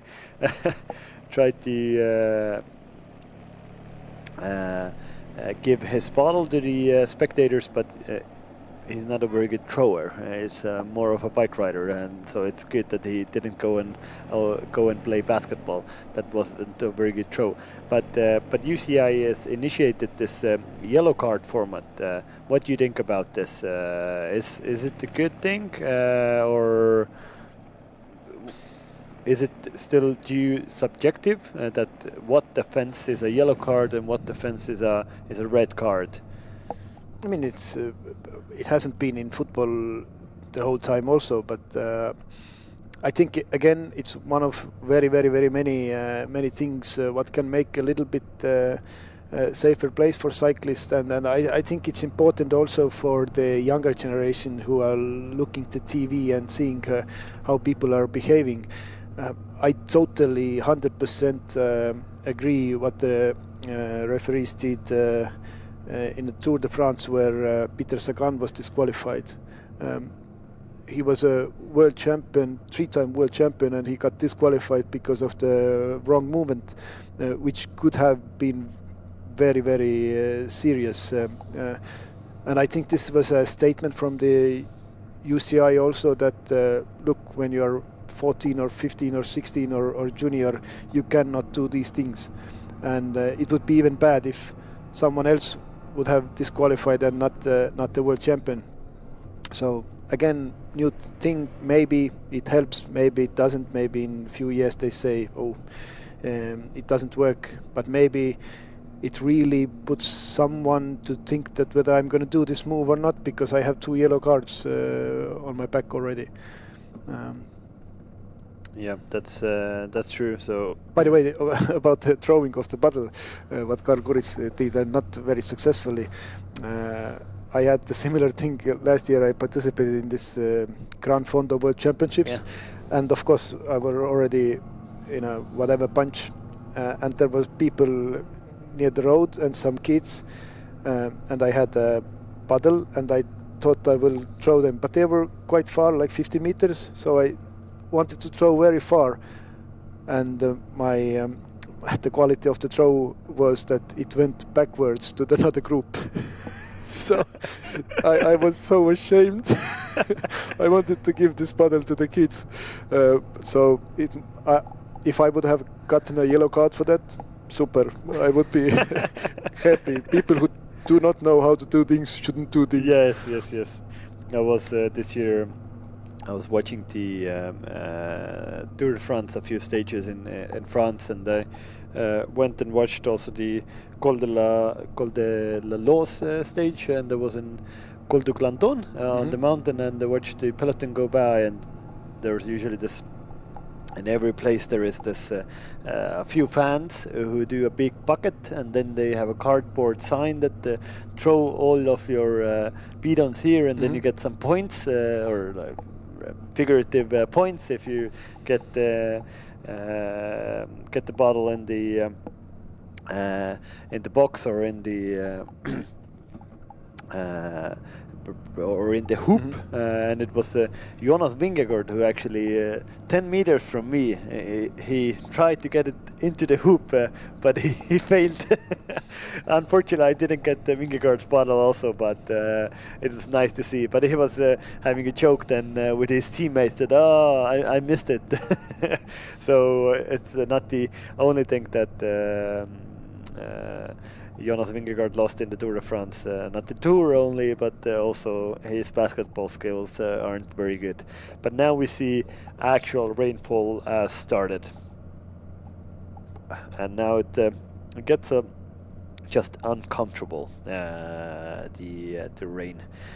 Hopefully, it won't go too cold for the riders. It's around 15 degrees. I would say in the morning it was.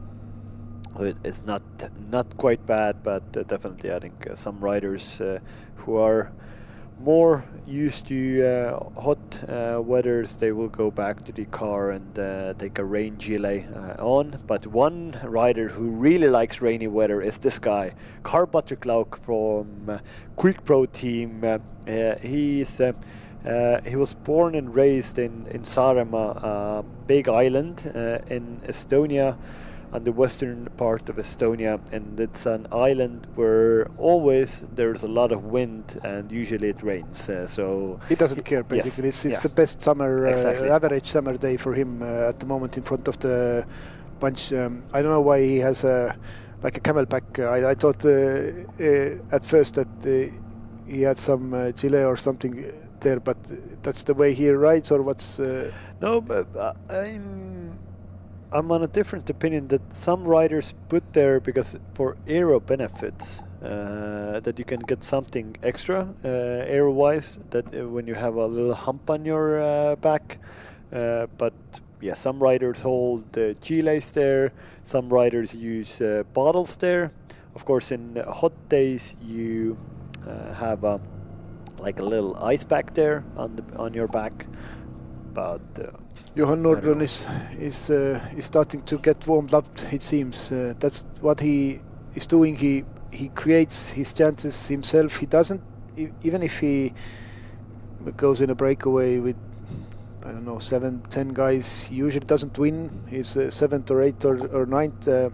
His finish is not maybe the best, but the power what he can execute himself alone for a few minutes and hold it. It's especially for the 45-year-old. It's tremendous. yes, and here we see right arm also with the Danes here pushing the pace. I think national team Estonia has ridden again a very smart race today. They have been in all of the bigger moves, but they haven't used their men. They have all the cards at the moment, and they have seems to have fresh legs. So good position to be if there is around let's say 2 hours and 15 minutes still to race.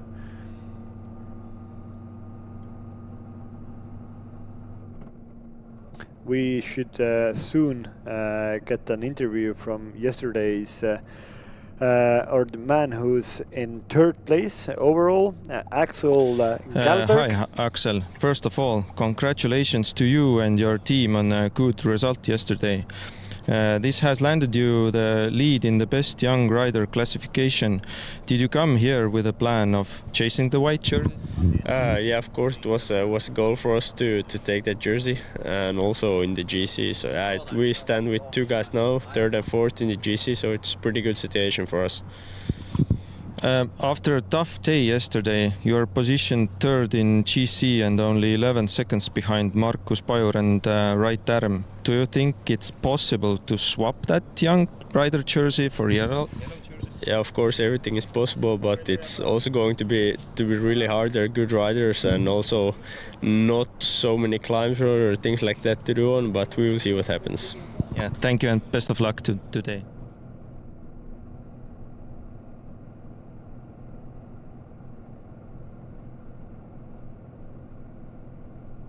That was Axel Galberg, young Finnish guy, 21 years old, from Lucky Sport cycling team.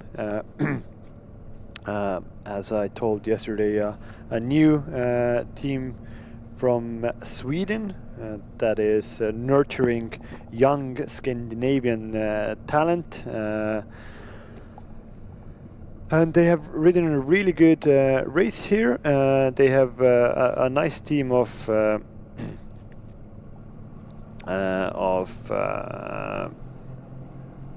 and they have some good sponsors of Evli, who are in real estate business, and also the Lucky Casino is supporting them. So always, it's in some cases I know some countries don't let gambling to support sports, but well, it's part of the game, and I think more money in the sport, the better. I agree. It's that the problem with the legislation is that basically, if you want to put some money in a gambling, you have to be 21-year-old, but you do a contract with a 19-year-old, and it's a gray area. But yeah, I mean, if there's new teams with the help of additional money, and Evli, I know it's a investment company whose balance sheet is more than Estonian budget, so they are also quite big, and to be associated with cycling, it's I think vice versa. If there are some of you from the spectators who will put their means there, and they are helping to grow it, and it's they already have achieved their goals, I think. Yeah, it's we know how hard it is to get sponsors money into sport, and especially also cycling. If we just there was yesterday I read an article. As we told, today is also the day where the third Grand Tour of the year, so the Spanish Vuelta a España is starting, and the winner of the Vuelta will get 200,000 euros. So that's around the same as a tennis athlete will get in a Grand Slam when he's in pretty much in the third round, or not even in the pretty much like the playoffs. So and if you think crazy. about 200,000 euros, and you have a chance to win, for example, like Ayuso or someone who might have a chance to win maybe one Grand Tour in their life, maybe, and you win this 200,000, it should give you a possibility to secure your future. But nowadays it doesn't. Even in Latvia, Lithuania, or Estonia, you maybe get a two-room apartment, and not in the center of the capital. So I think cycling is still very much underestimated by the sponsor. If you look at how much coverage it gets by the TV. The numbers have grown a lot, I think, also in sponsorship. I think the World Tour teams are probably doing quite well, but the gap between the World Tour and the rest is getting, I think, bigger because of the price of equipment and everything else what's happening. So yeah, with the Quick Pro team also, I really hope that they will manage this. Maybe it's 2 years, maybe 3 years. It is the beginning of the team, and it would be great if they could secure one big sponsor, and then the rest would follow, because I think the idea, wherever it's is it in Estonia, Latvia, Lithuania, it has done before, but to give a platform for those guys who are not yet in the level in a Pro Tour or World Tour, but they need 2-3 years to get good races. This is a very, very good idea, and without it, the cycling in Baltics would be definitely not so rich. So yes, and even for Madis Mikkels, he rode for 1 year in Tartu, and if he wouldn't have that opportunity, maybe he would be where he is today, but probably not. The same goes for actually Latvian stars. Tom Skunj, who was last year fourth in the Olympics, fourth in the World Championships, and Chris Neilands. They had the chance to ride in a Latvian small amateur continental team, Rietumu Delfin, which was funded by a Latvian bank, and they had the chance to grow as a rider after the juniors for a few years, and it definitely helped them because the hardest place for a rider to become a professional is just after the juniors, after they have finished their high schools. Then you have this thing that, will I pursue a professional career or will I do something else? And if you have not very strong options to pursue a professional career, then you might, a lot of talents have definitely been lost in those those cases. When Baltic Chain Tour was won by Erkki Pütsep, I think it was 2011, maybe he was riding at that time in Alpha Baltic. Yes. So another team from Latvia which gathered the best ones in Baltics at that time who were available. And I think when you have a team, it is great to have those who are just finishing their career and then bringing those new guys, 17, 18-year-old. The old guys, they're still very strong, so the new guys understand that they really have to still work. But of course, for the older guys also, when you're not performing, you're not going to have a contract. So the young, I think in every team you have to have different age categories, and maybe we're not talking about sport here. I mean in general. So you have people who are mentoring the new ones, and I think the similar thing was with Rein Taram and Madis Mikkels in Intermarché. So yes, definitely. So when you're not performing on that level, what you used to, you have some different role in the team, and just make the team ride smarter. Mm-hmm. This is Sigimantas Paviljonis. Sigimantas Matuchevicius. He is riding actually a gravel bike. I confirmed it also yesterday. You have probably both bikes at your home, a road bike and a gravel bike. How do they differ, or is it? Will the sport go to that direction, that there is this very universal bike that everybody uses? Because I think in the Tour de France we could see that a climber's bike is not really used anymore. Even just the aero bikes, what even Pogacar and Vingegaard used. Even on the hardest stages where there is like 5,000 meters of altitude, you still use the aero bike.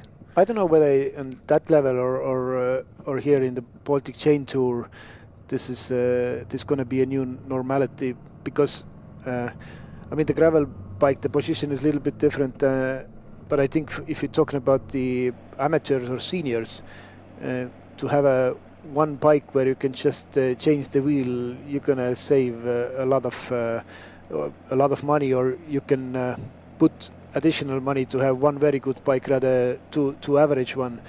I think in this Baltic Chain Tour, when there are speeds are going up to 60, 70 on some distance, and you need to really ride 55 kilometers per hour, that's where the aerodynamics are coming very much into play, and it might be that whether you're going to win or not is due to your bike actually. So to be riding a gravel bike here, okay, to do it in the bunch, but I'm not gonna put my cards there that he will win the tour with that one. It's just that there are limitations nowadays, and even in road bikes, different brands.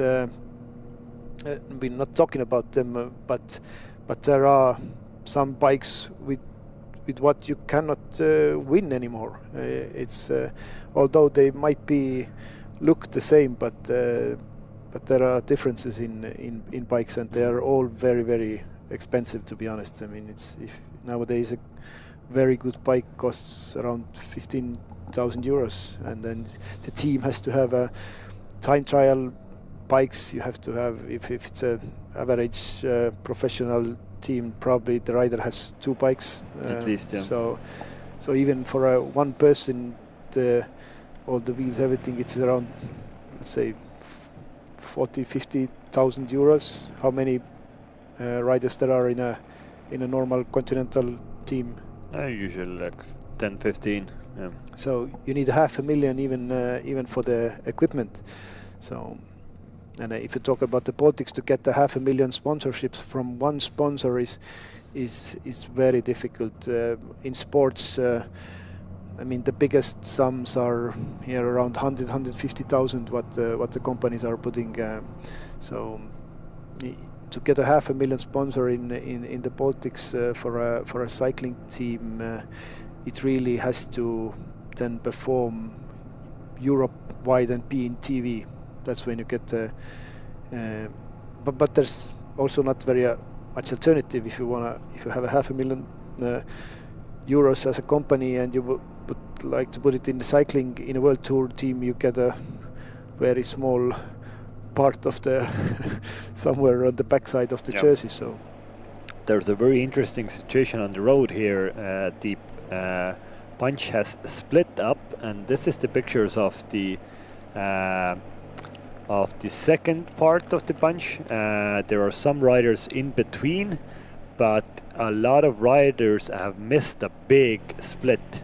And one of the favorites, we can see that the Baltic Lauk is in here in the second split, and also Axel Galberg, the young Finnish guy who is holding the young riders jersey and was in 3rd place in general classification. He has definitely missed the split.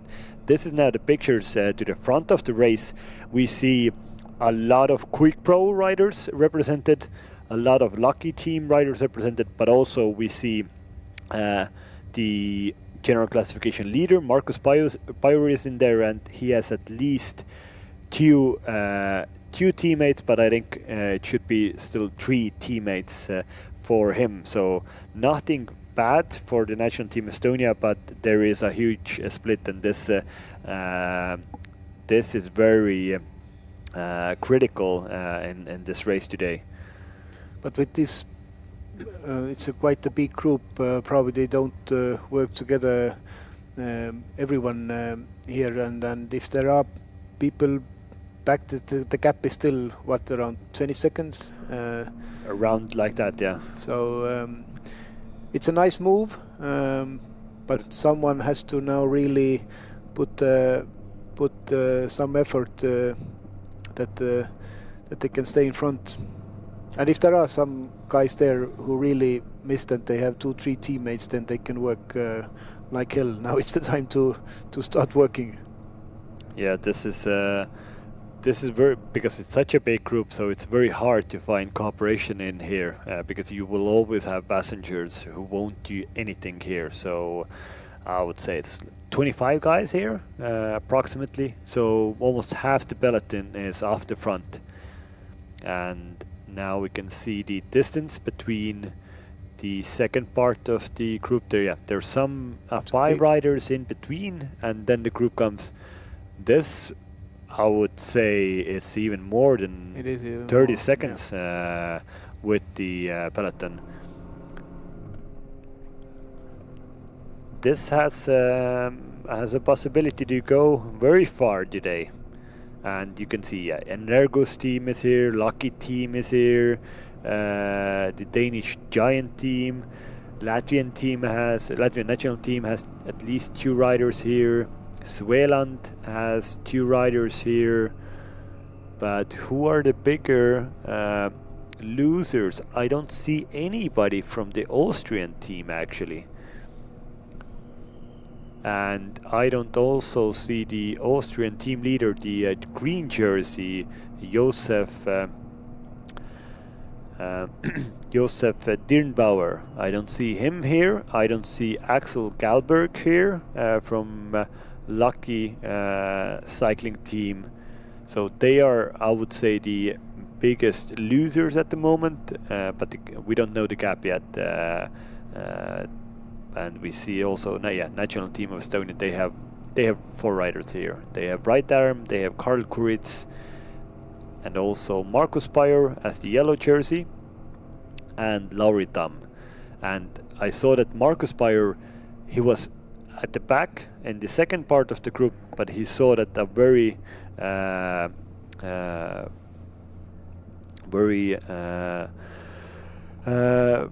very big split has gone off, and he attacked there alone to bridge the gap. So Markus understood that if he wouldn't be in there, it would be panic stations for national team Estonia. So he did a very smart move to push the gap there, or to bridge the gap. Sorry. So it's we are 20 kilometers, and then we will be on this famous post road when it's a lot of ups and downs. If this group goes with a healthy advantage there, then it's very hard for the back group to get them back. And this is the riders in between. There's a Lithuanian rider, rider from Finnish amateur team, then it's Kert Kivistik from Estonian peloton team, and 2 riders from Energus. And this is the back bunch, and Quick Pro team are chasing, or this is this is the front group. This is the front group. It's Gleb Karpenko and Oscar Nisu. Oscar Nisu was 3rd yesterday. They are pushing the pace. They have 4 riders here. They have done a good split. They're very well represented. Yesterday they weren't that well represented, and they played different tactics. But today they have done good collectively. We might see in 20 kilometers when the post road starts, maybe even some attacks from here, because those who do not work, there are a lot of riders who do not want them. So it is more convenient to ride in a 7 or 10 riders group than having all those 25, 30 riders up there.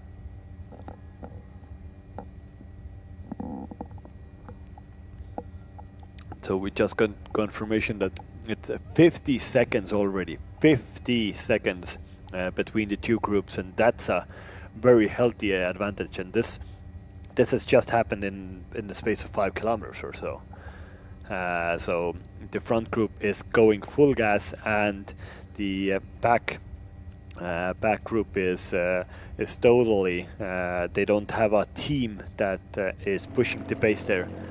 I think we should see already quite many team cars going to the behind of the first group. I think it's around 30 seconds. Where more minutes, because they have some riders in between, I think, still. Okay. Yeah. Then you don't want to.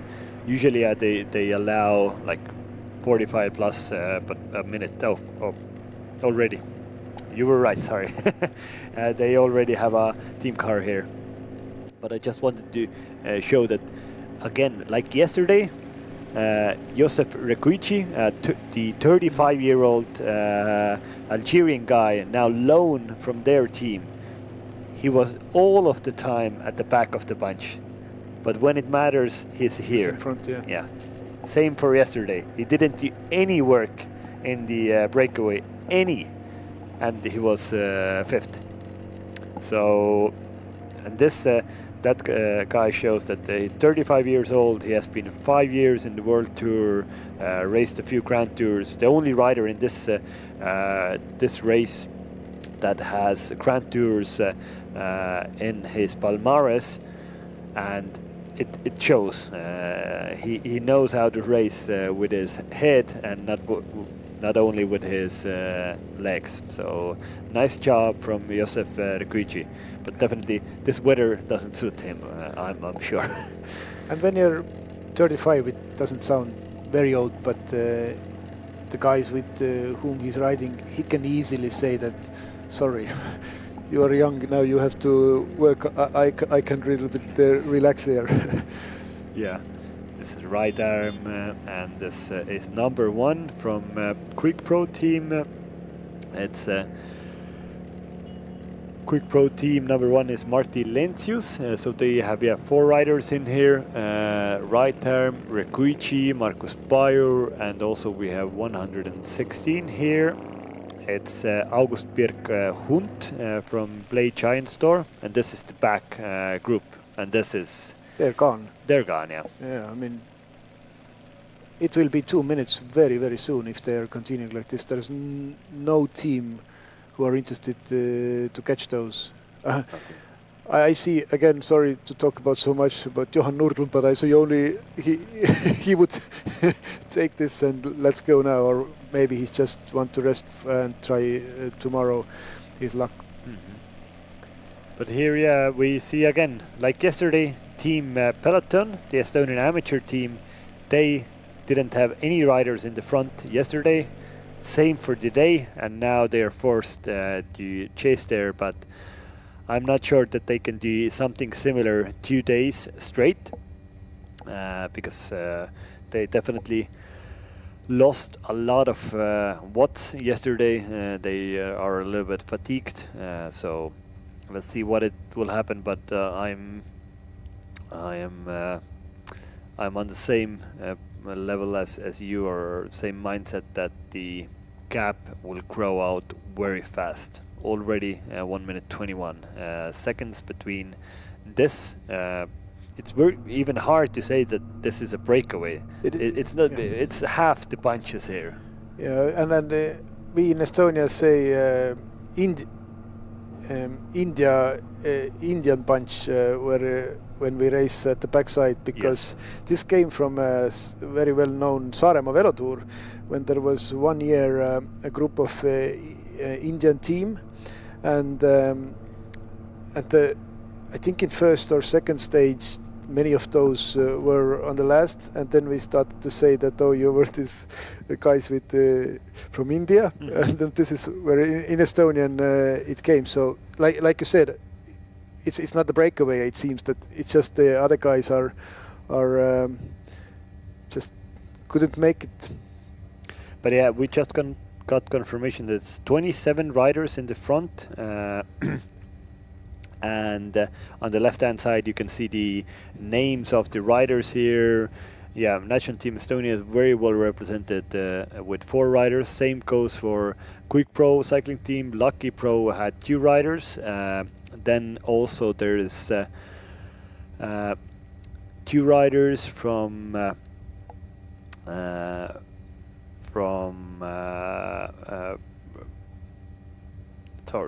3 riders from Team Co-Play Giant Store. So 2 teams with 4 riders and 1 team with 3 riders.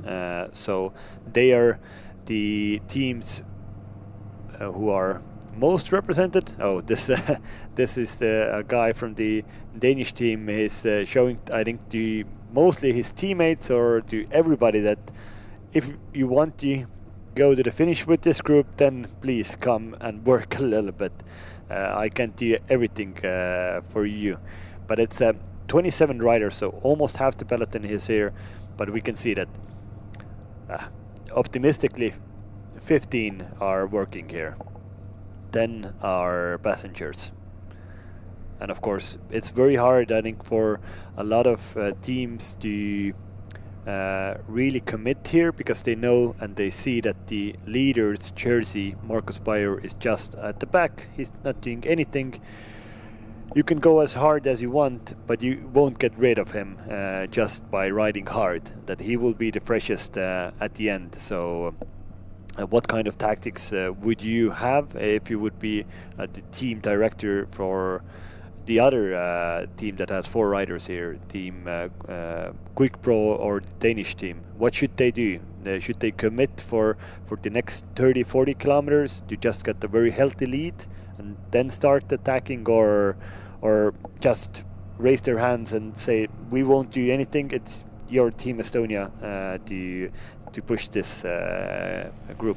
I think all the alternatives are possible here. And again, as it has changed so much, like we've seen in the Pro Tour, 86 kilometers to go, and attack alone is totally okay nowadays also. So, but I think it's super situation for the Estonians at the moment.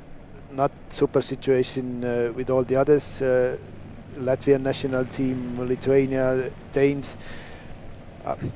I think they should make the race as hard as possible. Unfortunately for them, Markus Bayer seems to be in a very good shape.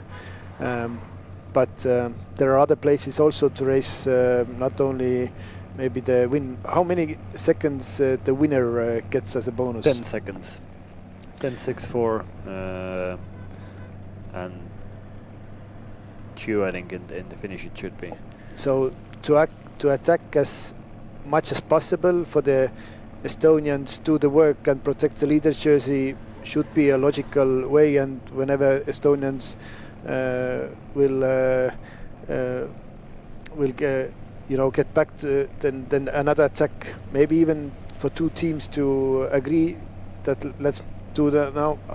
I would go for that one to make for the Estonians and for the helpers of Markus Bayer, the leader, it's as hard as possible, that they wouldn't have the legs in last maybe 10 kilometers where the real attacks and could happen, and they just need 10-15 seconds for someone who to take the leader jersey with the bonus seconds. So it's still very, very open. The Quick Pro team has 4 guys.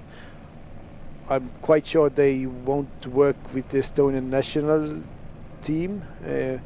It's not logical. They need to win themselves. All those guys who are there can go alone and go 1 hour before the finish. So it's an interesting situation, and we already see that few people who do not want to work and the gaps are opening. So this group will not stay into the finish the way it is. There will be some attacks.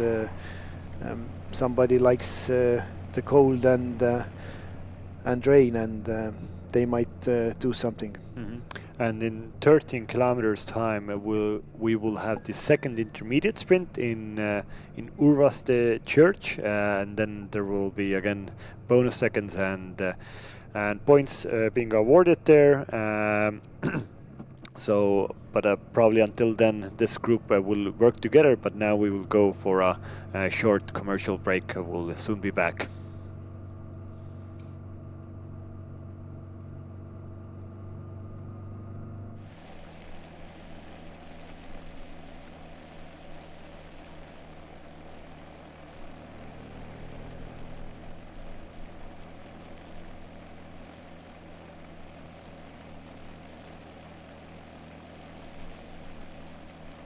People who have just moved to Tartu are often surprised by how small and charming this town is. But if you stay longer, you discover that this town has endless layers and a compelling history. In Tartu, research is conducted, art is created, unicorns are born, and lifelong connections are formed. Tartu is the world's largest small town. It is my home. And Tartu could also be your home. From the moment that we met, you're worth the wait. Oh, this could be the best thing that I'll ever know.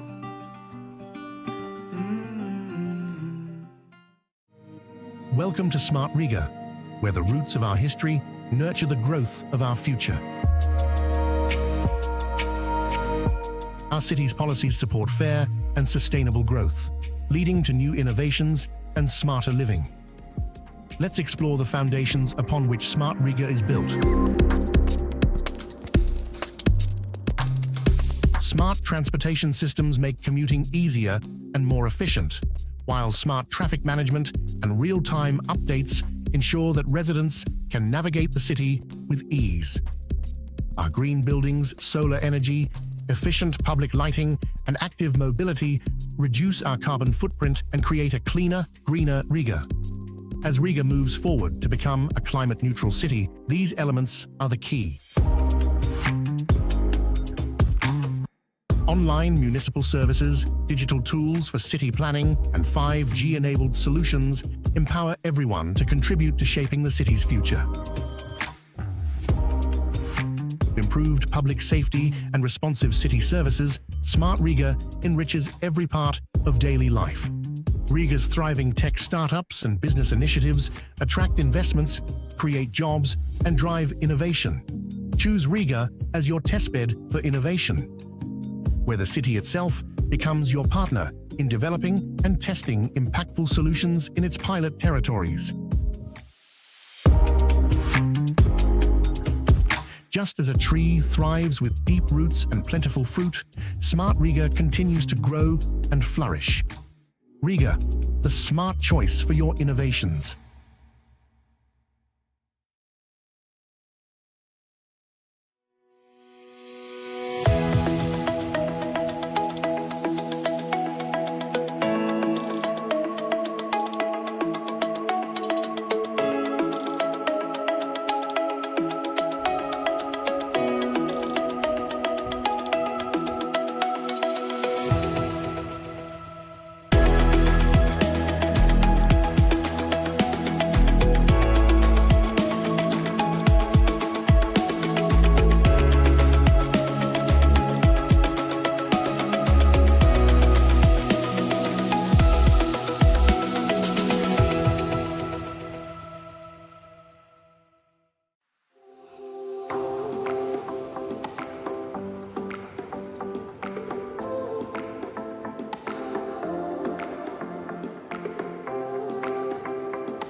So now the cars are behind the first bunch, so the gap is already huge.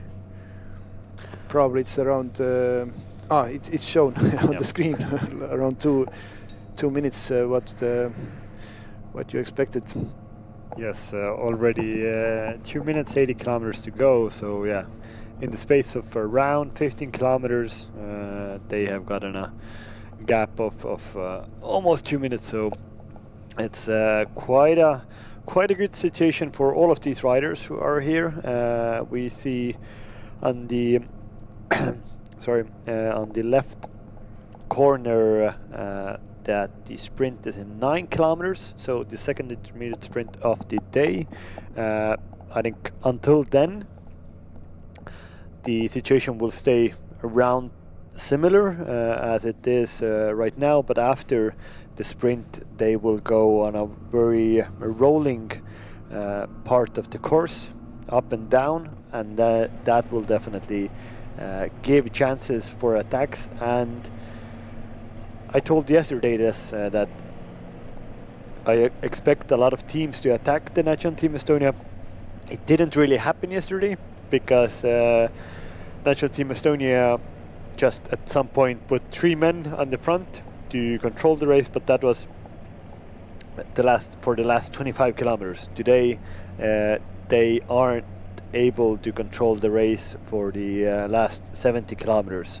So I think there's nothing to lose for all of the Quick Pro guys, same for the Energus guys, for the Danish team that has 3 guys here.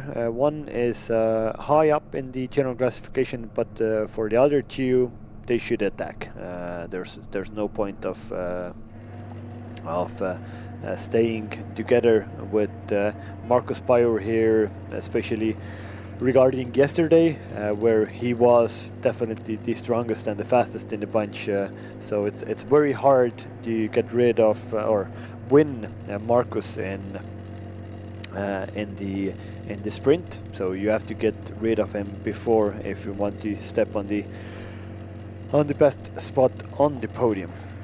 And basically, he's been riding in someone's field wheel in basically the whole day. So I mean, if this would continue like it is, then Markus will be the freshest guy and will win the sprint probably. Yeah. So looking from again to the other teams, that's not the logical strategy. You have to make the race as hard as possible. That the Estonian national team have to work and not being fresh, and they have to do everything that Markus won't win the stage, because then basically the tour is, I wouldn't say over, because tomorrow is a hard day.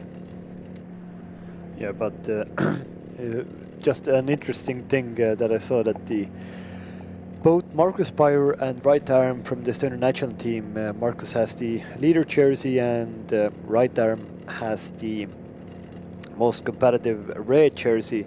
They are riding with us their national team skin suit, but they just put the jersey on top of the skin suit. So it must be cold. Yes, so it must be cold. A very unusual unusual clothing style from Markus and Wright from the Estonian national team. But I'm sure the tour organizers won't produce the skin suits also. Yeah. So when you're a leader, you just have to understand that it will be 1 or 2 watts what you're going to lose with that leader's jersey. We talked about the UCI limitations and what they want to do. I heard, and I don't know whether it's a decision or not, they want to limit the gearings also. Is this true fact now? It's not a fact, or they haven't done a decision, but there are real talks, as I understood, in UCI headquarters, that they are really thinking about reducing gears to get the speeds down of the races. But it doesn't work like that. I mean, it doesn't really. It makes things more dangerous, because when you're like a bunny with a limited gears, you still ride with 70 kilometers per hour, but it's just you cannot hold your bike. It's. I think the people working in UCI, they probably have never raced or even ridden a bike. So it's as you just told, it's a bike when you're going 90 RPM. Is so much more a bike, and the rider is so much more stable than if you have a rider and the bike that has 150 or 130 RPM, because then you don't have this stability there. So it's I don't really understand what they are thinking. I really hope that this is one of the things that they will avoid doing, but because this really doesn't help anything. We see they even lifted, and I think it was a good decision, they lifted the gears for the younger riders, because when I raced as a young 14-year-old boy, we had very specific gears in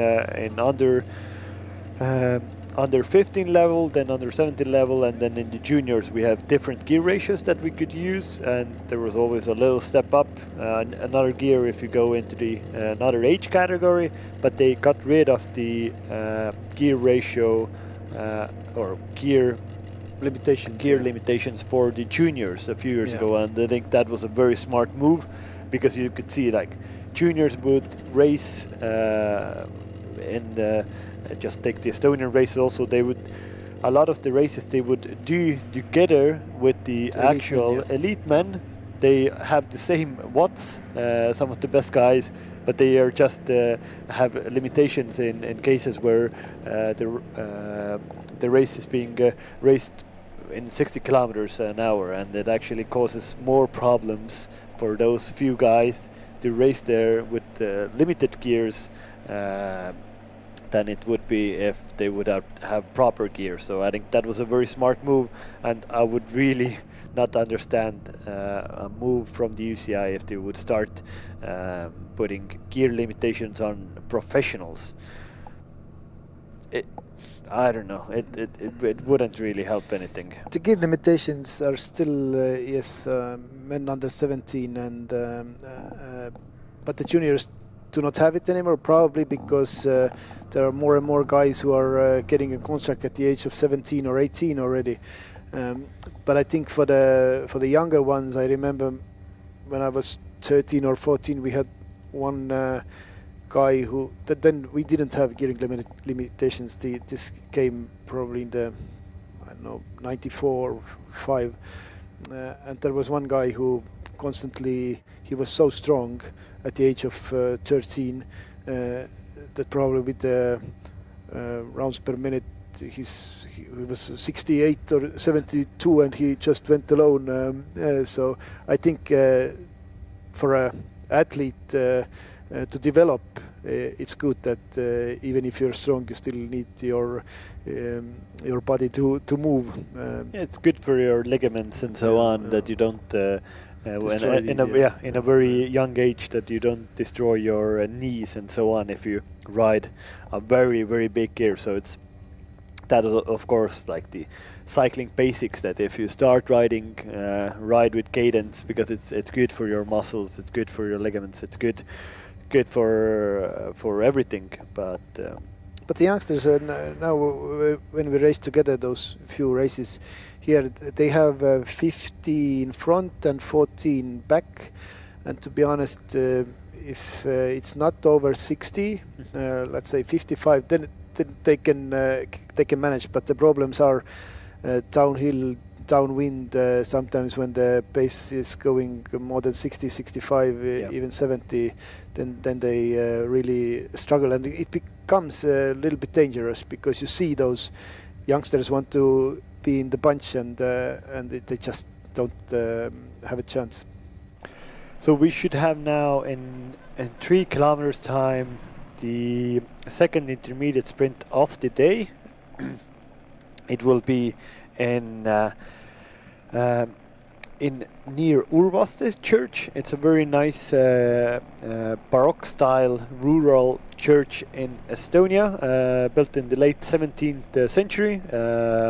A well-known landmark in the region, and definitely if you are in the region, go take a visit there. There are very nice interior features, nicely preserved altar, and spacious design. And it's this intermediate sprint is brought to you by a local cycling club called Hauka Cycling Club, led by the very well known for Estonian fans who are watching this English broadcast, that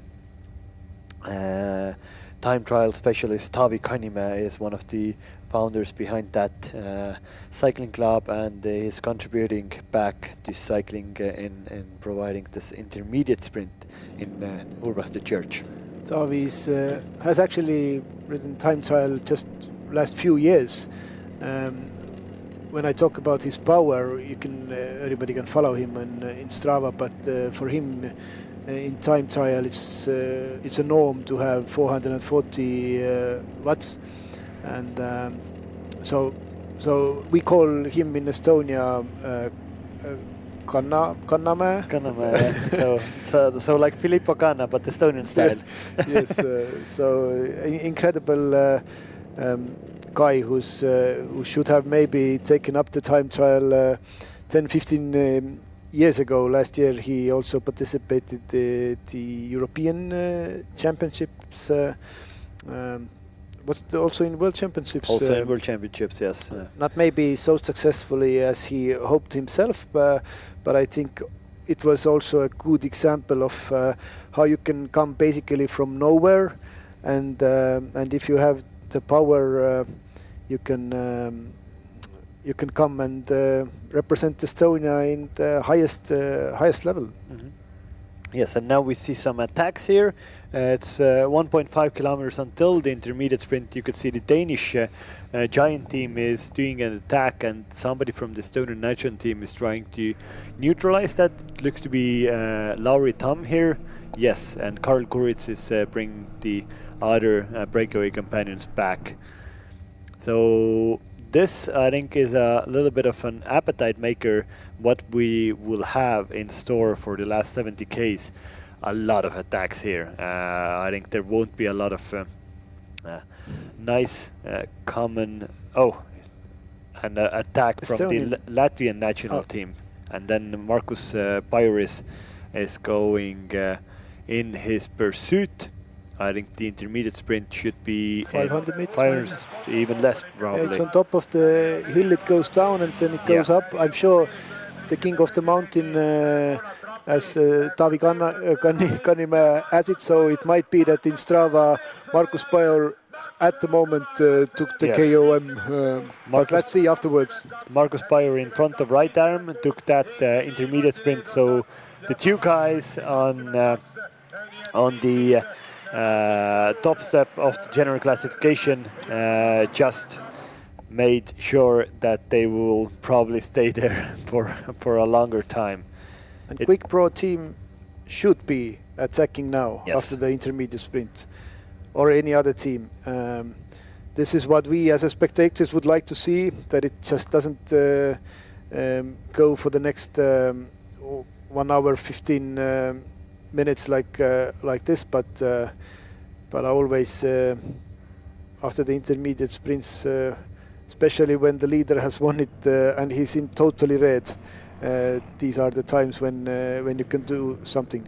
This is Oscar Nisu, yesterday's third place rider, together with yesterday's second place rider, right arm, trying to get off right the front. Doesn't do any work. He doesn't need to do it, but there should be another Quick Pro team guy there who could help now. Another Quick Pro guy, and at the back we see, but now Wright contributes. And this is actually good, I would say it's a good position for Estonian national team. If they can get right arm off the front here to work for some time. He just makes maybe faces. Yes, he's acting like doing work. Actually, the group is getting back, so yeah. But yes, if he would go, it's again the cards for the Estonian national team. Whatever happens, it's good for the leader and the team. Their Estonian national team is using right arm very well today. Some riders have lost contact on that hill, and now we should have the peloton also coming here. There I can see Karl Kuritz's family there on the left, and this is the second group on the road, led by Team Peloton and also the Lithuanian national team. They have also lost the split. Karl's father Marko has won Tartu Rally. This was a year, I think there was 2 years where there was 3 different distances. It was the small distance, then it was 112 kilometers, and then was also 172 kilometers. So Marko won the 112 kilometer ride. Probably it was 1999. Yeah. And now a rider from the Danish giant team is off the front, and Lauri Tam is in his pursuit. Oh, Lauri has done a lot of work yesterday, a lot of work today for his team leaders, and his face, that's probably not acting. I think that's real. But you never know. But Estonian national team has really done very good job today. They have had things under the control the whole race, and also whenever there is attack is going, which might be important one, the Estonians have been there, and whether it's neutralizing or then let the others do the work. And Markus, the leader, is in the bunch and getting a free ride to home. Yeah. So in 13 kilometers time, the hard part of the course will start in post road. Then there will be more attacks. This is the front group, but it's hard to see. Is still the Danish rider together with the national team Estonia rider off the front here or not? See, one rider is losing a little bit of contact, but that's probably he only went back to the cars to get some food or drinks. Here is pace is on here. Yeah, it's race is on. Yeah, we have still two riders off the front of this breakaway. It's Lauri Tam together with the Dane, and then 5, 6, 7 seconds is the difference back to this the rest of the breakaway. And now Lucky Pro Cycling and also Quick Pro should be forced to bring this back, because they are the riders or they are the teams that aren't represented. Sorry. Yeah, if you look at the gap at the moment to the back bunch, it's just over 2 minutes, and it has been basically the same for the last half an hour maybe. So if the front group at some stage is happy with the situation and the back group can get 1 minute back, then it's it doesn't mean that the race is actually over also for the back group. Yeah, they really could come back if we saw that 2 teams are working in the second group on the road. It's the Estonian team Peloton and then the Lithuanian national team, who both of them don't have any riders in the front. So Lithuanians have always been a very good time trialist and also on track in pursuit. So for them, with the help of Estonian Peloton guys who can really also put some power, maybe I said too soon that the race is over for the other group. Yeah, but it was the same for yesterday. I thought it was over for the second group. They didn't get back, but they got really close, 33 seconds, because Peloton, Team Peloton worked the whole time, and then also a few teams started helping them at the end. So you never know. You have to keep the pace on. Because at front, they can, they might start arguing with each other. Nobody wants to take the majority of the work here, and then it might happen that very fast the difference between the 2 groups will fade and they will come together. At the moment, it's now a question: is this 2 minutes and 19 seconds that we have on the ticker, is this the gap between these 2 riders back to the third group, or is it the gap between the second group and the third group on the road? Because they have approximately at least 10 seconds on this rest of the breakaway. Probably it's coming from a motorcycle which is in front. So I hope, for the sake of the spectators, it's from the front group. Yep. Should be. Now we have confirmation also from the second intermediate sprint that was won by the by the leader of the race, Markus Pajur, in front of Right Arm, his teammate. So they are 1-2 in the intermediate sprint, and they are also 1-2 in the general classification. And Matthias Altasari from the Finnish team was third there and gained 1 point and 1 second. If I'm looking only in protocols, it seems that there is Markus, then there's a big gap, and then there's others. He has won all the intermediate sprints and all the stages so far, and he's looking very fresh, and the others are helping him. As I understand, he raced in a World Tour level also in 2 years, yeah? Not in a World Tour, but in a Pro Continental level in Arkea-Samsic. But in World Tour races, but yes, yeah, mostly in World Tour races, yes. So what's his situation at the moment, where he's at the moment he's riding? racing in the French amateur team, Charvier Isère Cyclisme. It's in near Lyon, so does races there, but is very much looking to get a contract in a professional team, because when he was 2 years in Arkea-Samsic, he had some health issues, and that ruined 1 full year of his contract, and in the second year he also wasn't fully ready, I think, at that moment to race those races. So unfortunately didn't get an extension and had to go back to a lower level in the sport. But now he's proving himself very, very well on the French amateur circuit. I don't know how many wins does he have this year, but many, and there's not a race in the French amateur circuit that he's out of the top 10.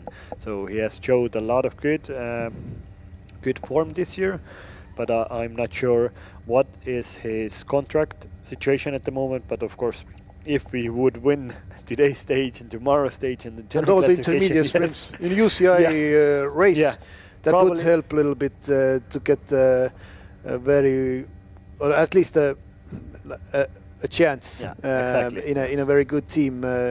Whether the results will come, the time will show. But I think we have a similar example from Estonian rider Tanel Kangert, who had problems with his knees and also fell from the World Tour back to the amateur. Was it for a year or for even a year, 2? yeah. For a year, yeah. And got back and made his best results, helping to win his teammate Grand Tours. So yeah, and Markus has is still a young guy. He's 24 years old, so he still should have a pretty long career in front of him. So definitely a win in the Baltic Chain Tour could help him to get back to the level that he actually should be, on a level of at least a Pro Continental team. And I think the French amateur circuit is he wins there often, but I think that's not his level. That he should have a better chance. Hopefully it will happen. It will happen next year, because definitely if bigger teams are looking at this race, Markus is in good form and is a very complete bike rider. Very good tactically, also a superbly good bike handler. He won this year's mountain bike XCO championships also, so he knows how to ride a bike, something similar, an Estonian version of Matthew Van der Poel. that's what I yes. remind. Rides everything, wins quite a lot, and Maybe lacking 50 plus watts, or to be at the actual Van der Poel, or 50 to 100 watts, but still the Estonian version of a Van der Poel. Yeah. And I think at the Estonian national championships, he was best of the rest. Maris Mikkels was second in the Baltic. No, it was Markus Mäeübel there. Yeah. I mean, Madis got a second place in the race. Markus Mäeübel was after him, and then Then was Pajur. Pajur, yeah. So sorry, Pajur was fourth. Third was Aron Hause. Okay. So we have it's August Birkhund, the Danish guy in the front group. He's in the general classification. He's in 21st place. So he's 37 seconds behind Lauritam. So this is actually a very good situation for the Estonian national team. That even if it would happen that these two guys would go to the finish line, just has to stay on the wheel of the Danish guy, and in the general classification is still ahead. And I think for Lauri, he's also a young guy, has last few Estonian champions, not this year, but the year before, I think got a silver medal. He's twice silver even. To win a UCI race would be for him also one of the biggest wins of his career. So he should ride at the moment and let the others do their job at the back. And again, for the Estonian national team, super situation. Yes, I think Lauri actually has a pretty good finish also. So I think he would be very comfortable in going to the finish with August Birk-Hunt. So it would be a win-win for the Estonian national team if they would stay ahead with Lauri Tamm and August Birk-Hunt, and the other teams are forced to chase in the breakaway. The Quick Pro team, the Latvian national Latvian national team, and so on. And now we have the confirmation of the time gaps also, and now it's very understandable that these two guys have 18 seconds in front of the second group on the road that has the leader of the general classification, and 2 minutes 42 seconds back to the third group on the road that has the third place in general, Axel Galberg, and the green jersey wearer Josef Dirnbauer, and also Baltic Laug from Quick Pro Cycling. And this is the second group on the road with the yellow jersey group on the road, let's say. And we don't see any hard work that the teams are in front and trying to really close that gap, which is a little bit strange, but it might be that the pace have been high and they just do not have the legs. This is for us looking from here easy to comment, but it might be that they already have more than 100 kilometers in their legs. Well, 115 at least in their legs today. But if I would be Quick Pro team, I would or Lucky team, I would really try to now force the pace to get the two riders back, and then try to use the other riders to attack, because this situation is only favoring the national team Estonia, because they have 3 riders here that don't have to do anything. Karl Kuritz, Markus Bayer and Right Arm. And Right Arm and Markus Bayer have shown that they are probably the strongest riders in this year's race. First second yesterday, first second in the last intermediate sprint on top of hill, where they sprinted and they got a big gap in the intermediate sprint. So they have to, the Quick Pro team have to attack, but before they have to get these two guys back. If this would continue like this, Estonian national team have like a day off. Pretty much, yeah. Not Lauri Tamm, but the other guys, yes. I think for Lauri in Posti, this 15 seconds, what I talked, it's so interesting road that the group won't see them anymore, and this is a chance to extend their lead if people do not chase very hard. It will be very, very interesting last 57 kilometers here in the Baltic Chain Tour. I'm so happy that that the tour is again happening.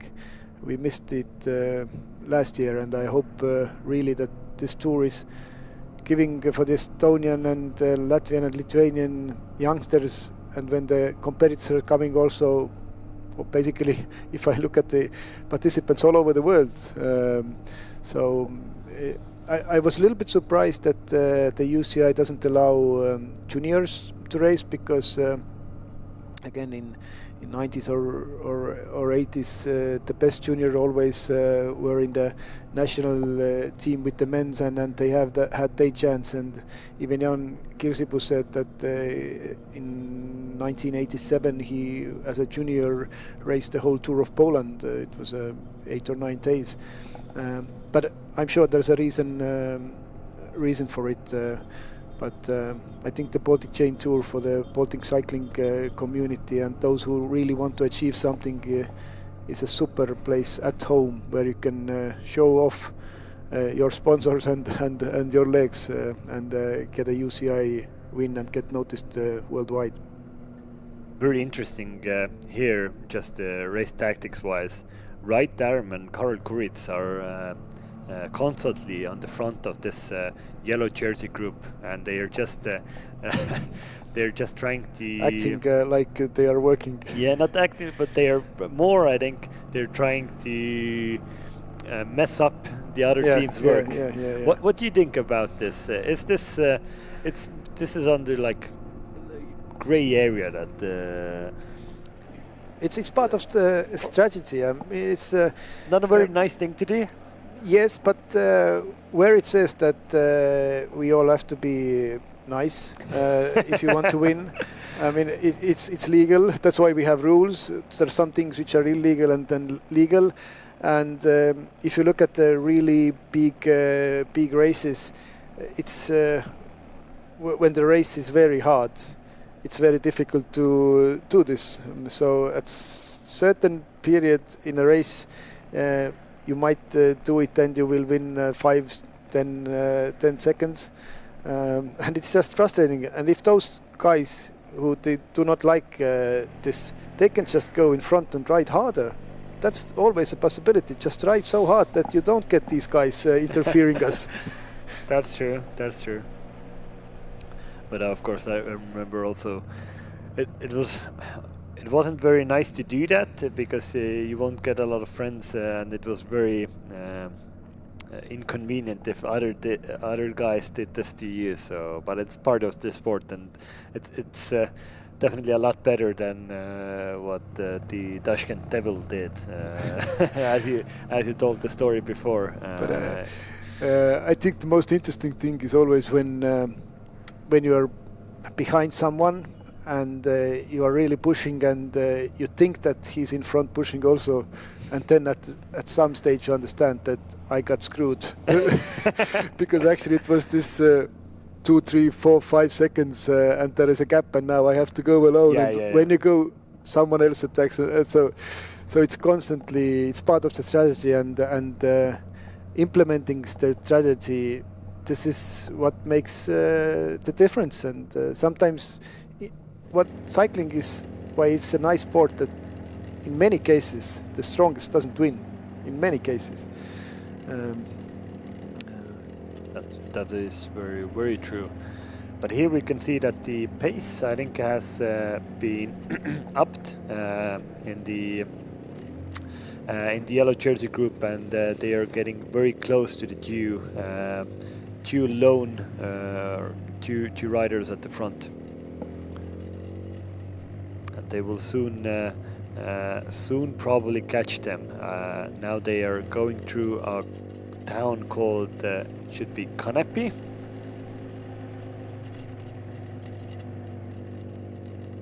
A very nice small town in the southern part of Estonia. Yes, Kanepi town. These are the two riders, Lauri Tam and Hund from Denmark. August Birk Hund. The gap is below 10 seconds small. now. Yeah. But from my side, I would like to thank you, Christo, for the opportunity to come and chat with you. Usually we do it on the bike. Yeah. Unfortunately, life makes some corrections, and I need to go at the moment. I will watch the last 50 kilometers afterwards. It seems very interesting, and definitely tomorrow. Whatever happens today, I know the roads tomorrow, they are hard. You can have some gaps there. So very good that the tour is on, and we can have a 3-day race here at home in the Baltic states. Super, thank you so much, Hanno, for joining me, but that doesn't mean that the race is still ending. As Hanno just told, we will have a very interesting last 50Ks, and I will guide you through that. But yeah, as you can see, two riders are probably about to be caught, and Quick Pro are now attacking from the yellow jersey group, and they know that there's no point of just working here and dragging the other Estonian team riders behind them, that they have to get the two riders back and force the Estonian team riders to attack. Oh, this is a little bit sketchy. A lot of furniture here, road furniture on the road, a left-right turn. This hasn't ended very well. Hopefully, yes, and everybody stayed upright, but that was a little bit of sketchy for the last 15 seconds. A lot of bunny hopping over the street furniture there, over the islands. So not a good turn, but we see now that the situation is that one Quick Pro team rider has caught the two riders at the front, and also right arm is at the back of them. So 4 riders in front, then a lone Finnish guy, and then a little gap back. But I think now the Danish and the Quick Pro riders looked over their shoulders. They saw that damn, there are 2 Estonian riders here, so there's no point of attacking, and they took the pace off.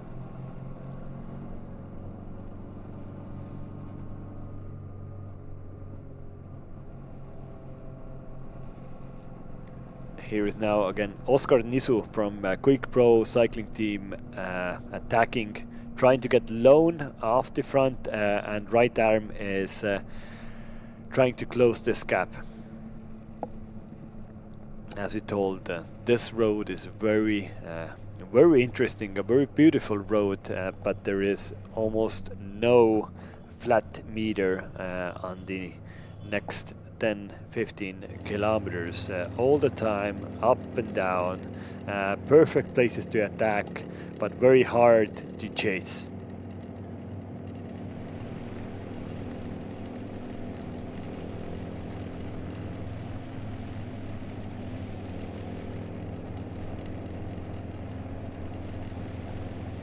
We also see pictures from the peloton. In the right-hand corner, the team peloton is there pushing the pace. The difference is 2 minutes and 23 seconds, so quite a lot, and it's stayed there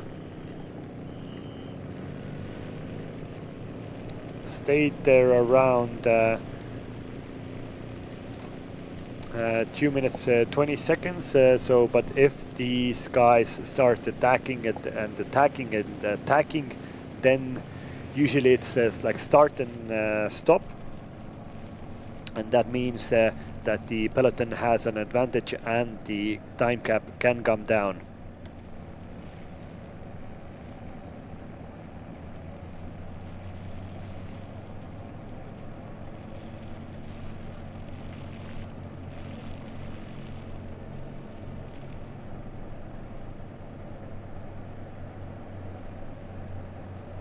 This is the front group now. They are on this bumpy road here.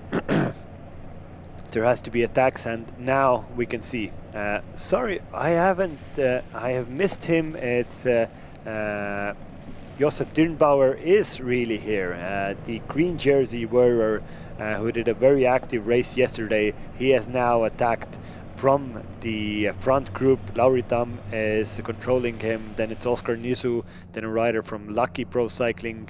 Latvian national team rider is a few seconds behind them, and this is not a good move for Estonian national team, because now there's 6 riders and only one Estonian guy here. But that's why we can see that right arm is trying to close the gap here.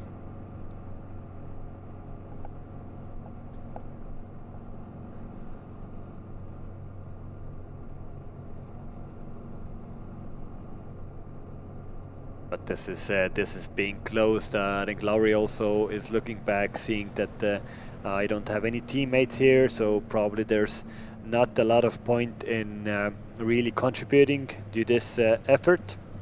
But Energus cycling team is this is yes, Energus cycling team brought this attack back, and now we have right arm coming from the right hand side, chasing the quick pro guy down. At the back of the yellow jersey group, two Latvians are planning a new attack. Yes, Christian Belavosic is going on the right hand side and attacking, and there's now there's a little bit of not panic stations, but still from the Estonian national team. They are missing attacks now, and Lauri Tamm is almost the only guy who's controlling this race at the moment. So not ideal situation for Estonia. They are now having to deal with so many attacks, and it's very easy to miss one important move, and then you will be chasing for the next part of the stage. This is some shots back to the peloton, which is being controlled still by the Team Lithuania and Team Peloton from Estonia. There are two Estonian riders on the front of the peloton also, but probably they aren't contributing anything into the effort because they have their team leaders at the front of the race with Right Arm and Markus Pyre. This is now the front group, all still together, but we see a lot of attacks now coming. And this is the thing that I told. If they just attack, then it means they will go very fast for a kilometer or so, but then they will stay. They will stop pretty much pedaling for a few hundred meters, and they lose so much time in these few hundred meters. So this probably won't be good for the advantage between this group and the peloton. That it's advantage peloton a little bit, but of course 2 minutes and 26 seconds is still a healthy cap to hold here.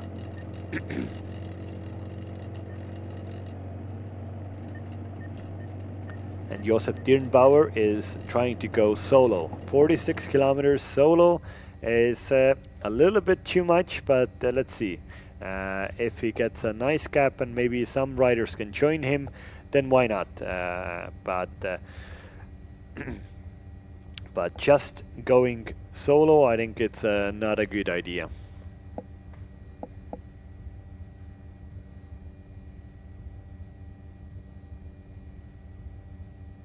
There's a 5-second gap now for Josef Dirnbauer, the rider who really lit up yesterday's race. He was he was in the first two-man breakaway, and then he was in the bigger breakaway also. So Dirnbauer had a very good stage yesterday. He ended up in 12th place in the stage, but he won the first intermediate sprint and also is leading the most active rider classification in front of Christian Belavosic. And yes, here you can see in the ticker also that he is very well up in the general classification in 11th position, only 20 seconds back from Markus Pyre, so a very dangerous rider for Estonian national team, and definitely a rider that they can't get,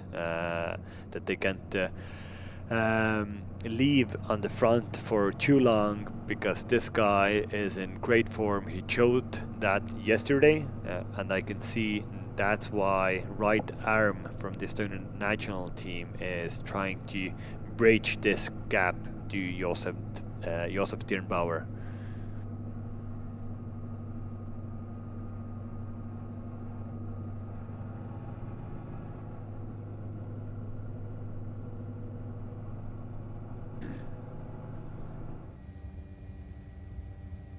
Josef Dirnbauer, I talked about him a lot yesterday. A young Austrian guy who's been in the continental circuit for the last 4 years. So gotten a lot of good races already under his belt, but is lacking a pro win. So he was the mountain classification winner in the Austrian 2.2 Tour in June, but this year still doesn't have a win. So he was quite close in national race in Austria.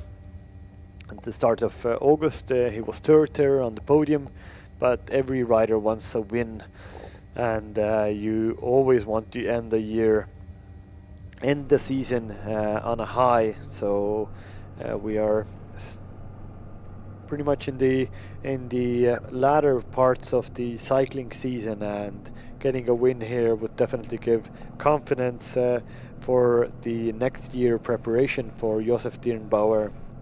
He's chasing that, and he's really strong.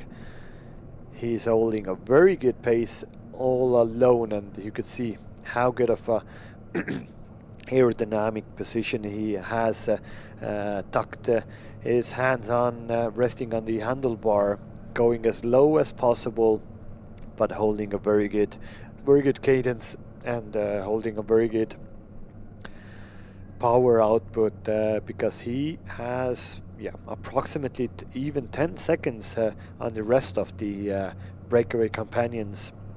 So a very good attack from Josef Dirnbauer.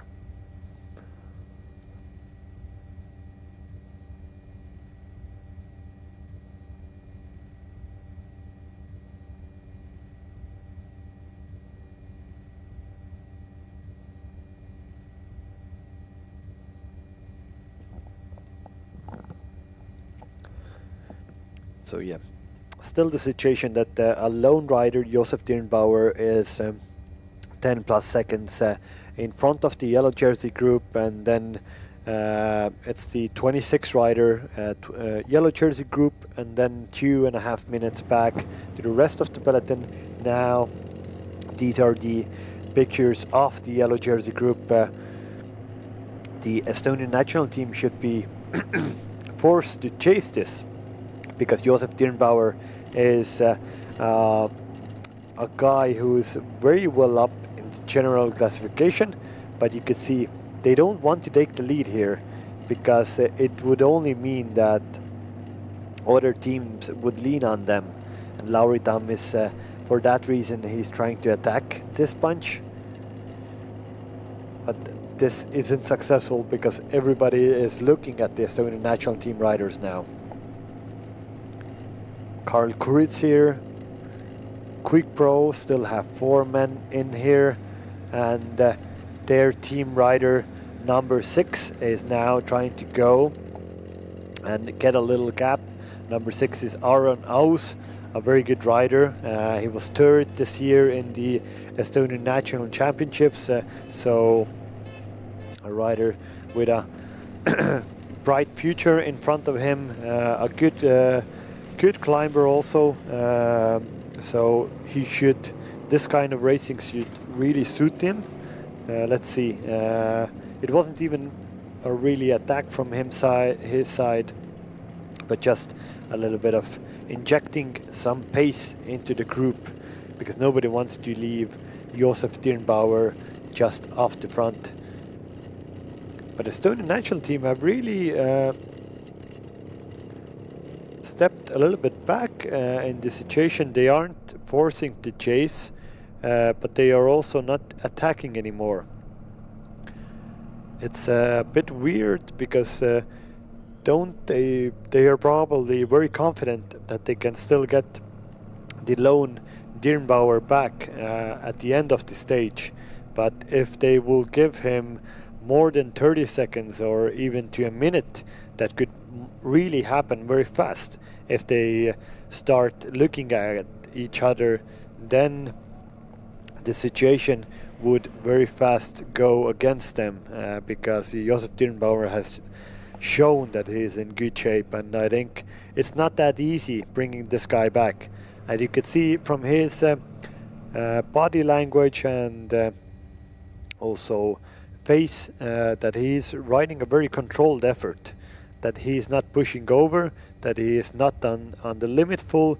He knows his capabilities and he is riding in the terms of his capabilities.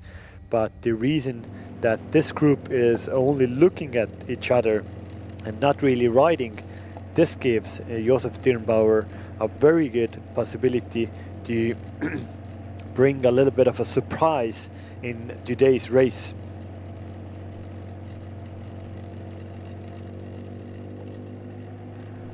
And we still have one intermediate sprint in the same place where we had the first intermediate sprint in Andrefarm. That will come 22.8 kilometers from the finish line, so in around 17 kilometer time we will have the last intermediate sprint of the day. At the moment, we are going through the feeding zone, and we have actually ridden through the hilly post road, so now the road should a little bit ease up and go to a wider road that is probably won't benefit the lone rider in the front. It should benefit the group a little bit. It's easier to find cooperation on a bigger road than on a hilly road where there are constant changes of pace.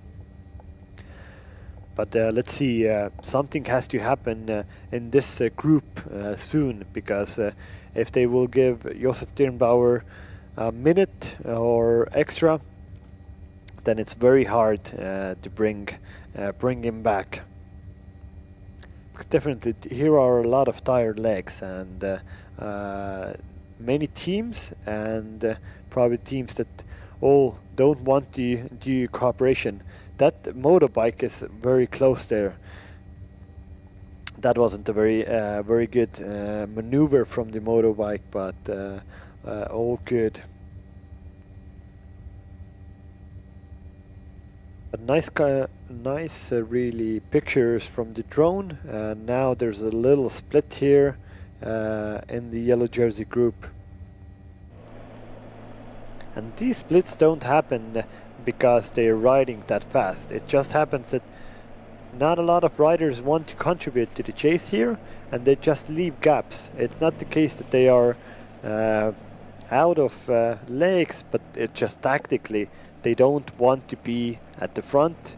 They want others to take a bigger role in the chasing, and that's why some gaps will open up in this group all the time. But Josef Requici, the Algerian guy at the back of the group, is still in his position.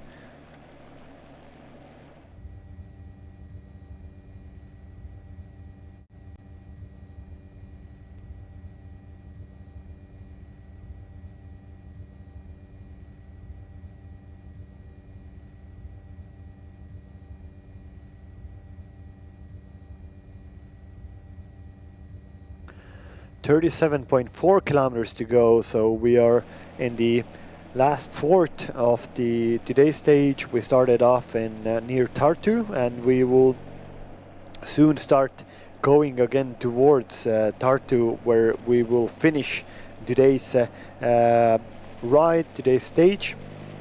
We had 175 kilometers on the menu with some hilly roads. The riders have blown up the race, and it was blown up around 90 kilometers to go, and the 27 rider group was formed at the front that you can see on the pictures at the moment. That consists the two riders from the national team Estonia, the leader, and in the second place general classification right arm. Also the third rider in the general classification missed this split, and the second part of the peloton is approximately, we haven't seen a time cap for some while now, but the last time we saw it, it was 2.5 minutes. So probably it's in the same specter than it was at that point. And now we are racing towards Tartu, but we will have one extra intermediate sprint, 22 kilometers from the finish. So in 14 kilometers time we will have that. And now we have the pictures to the front of the race. This is a young Austrian rider, Josef Dirnbauer, who's lone off the front and has a pretty healthy gap on this group. And now Right Arm knows that at some point we have to get Dirnbauer back. And he is now forcing the chase behind here. Christian is Belahovic is here together with Right Arm. They are now forming a duo to chase Josef Dirnbauer.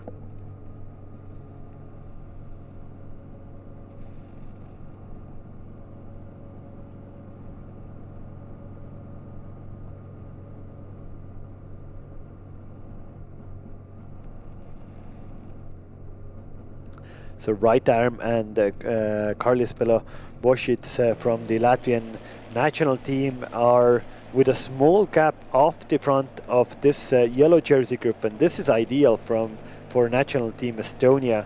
That now other teams, mostly the Danish giant team, is forced to chase, and also the Quick Pro team is forced to chase this attack.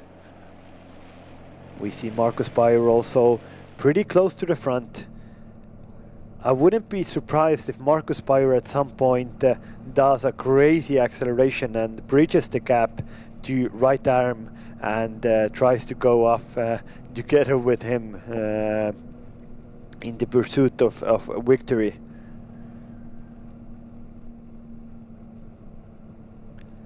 But the Latvian Karlis Belovosic, Christian Belovosic, he is 16th in general classification, 33 seconds behind Markus Bayer. So he's in a good situation in the general classification, but he isn't a threat to Right Arm. So an ideal compatriot or ideal friend to go fast and at the front of the race. And this is still Josef Dirnbauer, who's riding a very controlled race at the front of the race. He has 15 seconds in front of the yellow jersey group, and then somewhere in between we have Right Arm and Belovosic. It should be that the Right Arm and Belovosic should catch Josef Dirnbauer in the next few kilometers. And then we have the yellow jersey group, which has still a lot of attacks coming out from that group. This is Dirnbauer still. Very nice style from Dirnbauer. Nice cadence, nice body position, and rides a very good race. And we just got info that the difference between the yellow jersey group and the peloton, the second group on the road, it's 2 minutes and 40 seconds.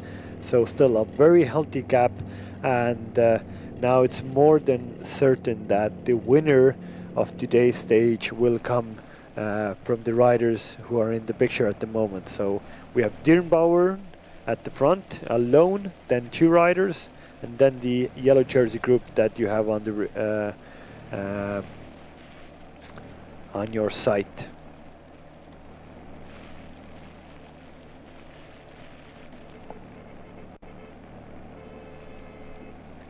.8 kilometers to go.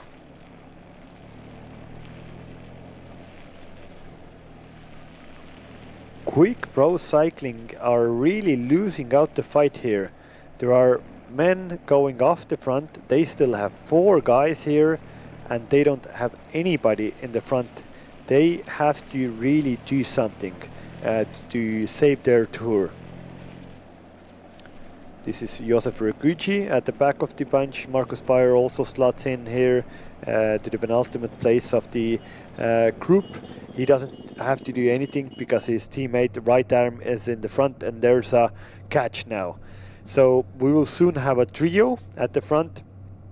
So it will be Josef Dirnbauer, the Austrian rider who's holding the green jersey, then right arm who's holding the most competitive jersey from national team Estonia, and then Kristians Pelovosic from national team Latvia. So we have a trio at the front, then a lone rider from Danish giant team. Yeah, and here confirmation also right arm Kristians Pelovosic, Josef Dirnbauer, and then we have a lone rider from the Danish Danish team between the yellow jersey group and this trio. It looks to be that the Danish rider isn't able to close the gap alone between him and the front trio. It's a little bit of a too tall ask for him. But let's see, there's of course, if he falls back to the yellow jersey group, then his teammates are forced to chase again, are forced to attack again. But in 9 kilometers time, we will have the last intermediate sprint of today's stage in Andre Farm.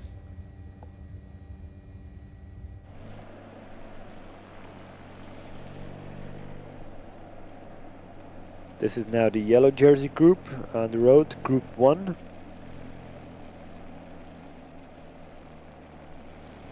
Yeah, the Danish giant rider, he has forfeited his attack now because there's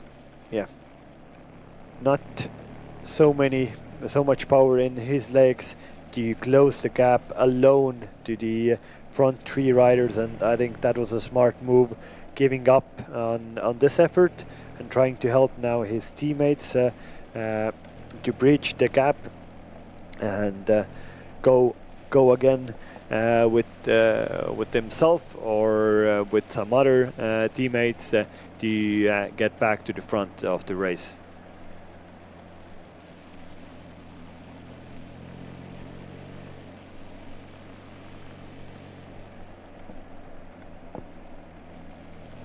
Here we see Markus Bayer, the leader of the race, at the back of this bunch. And now Lucky Pro Cycling, Svealand Cycling Team and Quick Pro team are forced to chase this this trio in the front. They have 30 seconds in front of them. Yes, it's right arm Kristians Pelovosic and Josef Dirnbauer. It's a very strong trio. Right is definitely should be the strongest here. He has showed that yesterday, but very interesting is that Josef Dirnbauer isn't doing any work here. It's not in his interest, is in his interest to help right arm get the win in this tour. He is sitting at the back at the moment, recovering from his previous effort, and maybe is thinking about how can I attack these riders at the end of the stage. This is Kristians Pelovosic, Latvian rider, riding in last 4 years, rode in UC Monaco amateur team in France. So has had a good experience in the French amateur circuit, usually riding in races that have more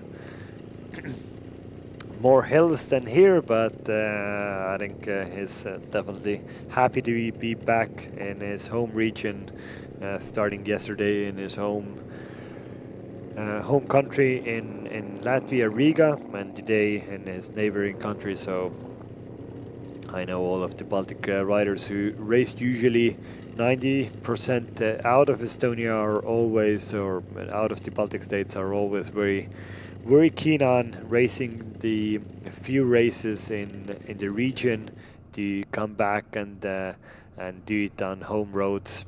It's always special to ride on your home roads with a pro peloton.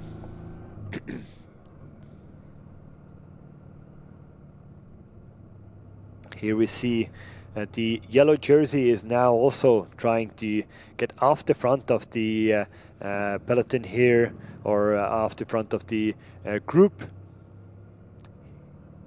There's a little climb there, and a nice move by Markus Bayer. He has to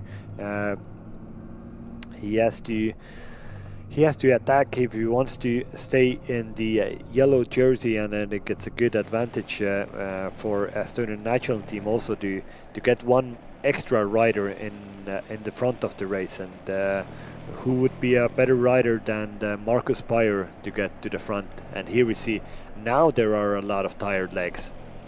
These gaps are happening because of tired legs, nothing else. You could see from their body language that a lot of riders are in difficulty at the moment.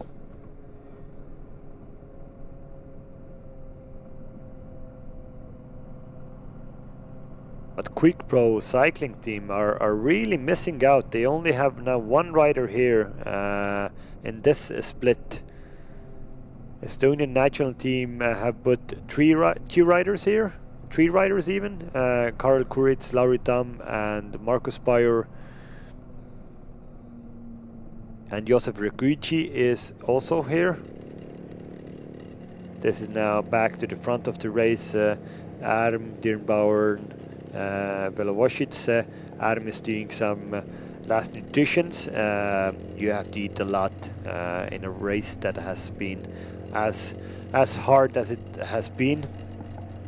You have to keep your glycogen and carbohydrate rates really up if you want to race the full day with this pace.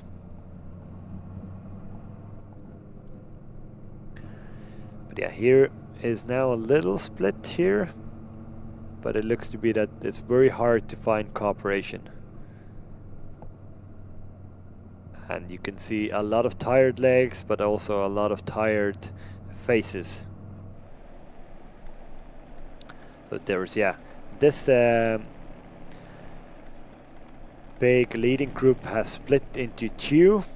Some riders have missed the split, and some riders are really in difficulty now. It's number 44. Aaron Aus is in Martti Lencius is in difficulty. Number 44 we have Titas Laurnavicius is in difficulty. The two riders from the Latvian national team are also having not a very good time here. It's Rainer Svierdis and Markus Lakstins. But in the front now, the rider from the Austrian team,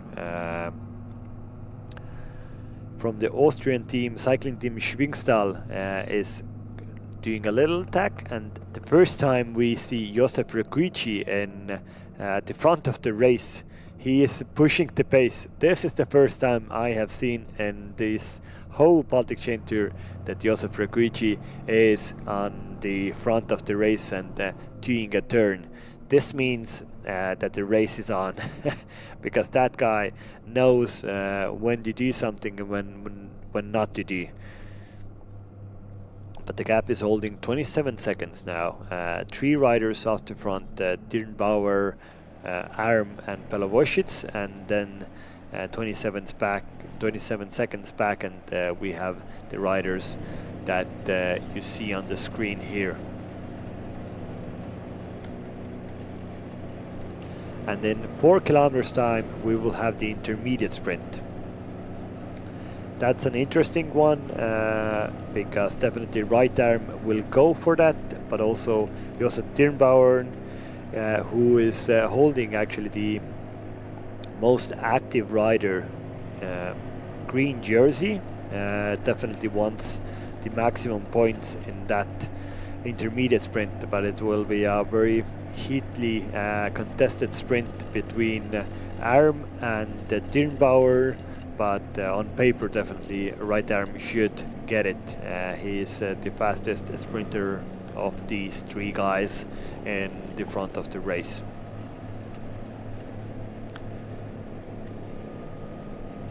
The intermediate sprint is again brought to you by Andre Farm. We talked about it before in this today's podcast. It's a family business with more than 150 years of history in this region. They have a large cow farm there, and they're producing Estonia's first internationally awarded cheese. So Dutch style cheeses that are good for import and export, and you can also go there to visit, see the cows, taste the cheese, and take some cheese back to you into your home. So yeah, it's the home of dairy farming and cheese making in Kambja in the southern part of Estonia, and definitely worth a visit when you are in this part of the Baltics. And I recommend myself personally also. I'm a big cheese fanatic, and the Andre Farm cheeses are one of the best that I have had.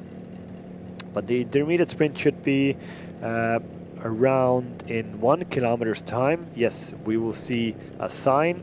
No, that's not a sign, that's a policeman on the side of the road. I thought it will be a sign, but here we can see some spectators here. So yes, this is the intermediate sprint coming up in a few hundred meters. Definitely right arm will go for that. Let's see. Yes, right arm is coming out of the saddle and now sprinting for it. And an easy win for right arm. Christian is Belowosic second. Josef Dirnbauer is he has difficulties. Right arm is looking at the back and he's waiting for Josef Dirnbauer. That's interesting. That's a very interesting situation from right arm. I thought he would go full gas there if he would see that Dirnbauer is gone. But that is interesting tactics from right arm. He doesn't want to go too early with two riders. He wants Josef Dirnbauer to participate in the front of the race as long as possible. But if Dirnbauer lost the wheel so easily, so I'm not actually sure that how much can he help Arm and Belowosic at the front of the race. So I'm questioning a little bit Arm tactics, but of course he's in the race, not me, but a little bit weird. The Danish team, Giant team, are trying to regroup in this yellow jersey group. They want to get the three riders back. Oscar Nisu has done his job. He doesn't want to contribute too much. He has three teammates here. They should do a little bit more because Oscar is the best placed rider in Quick Pro team in the general classification.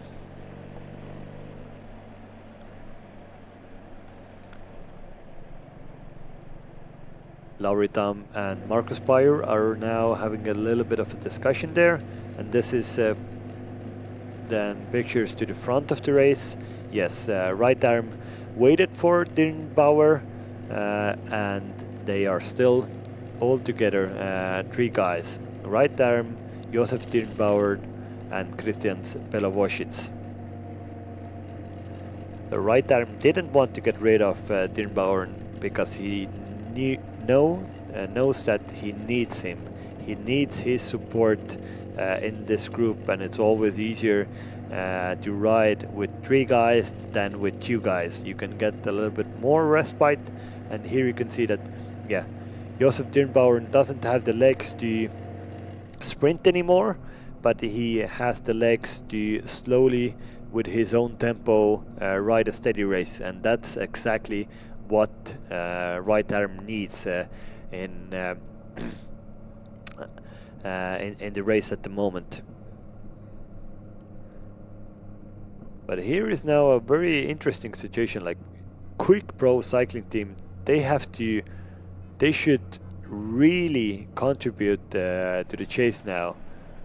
They won't catch these three guys if they ride like this.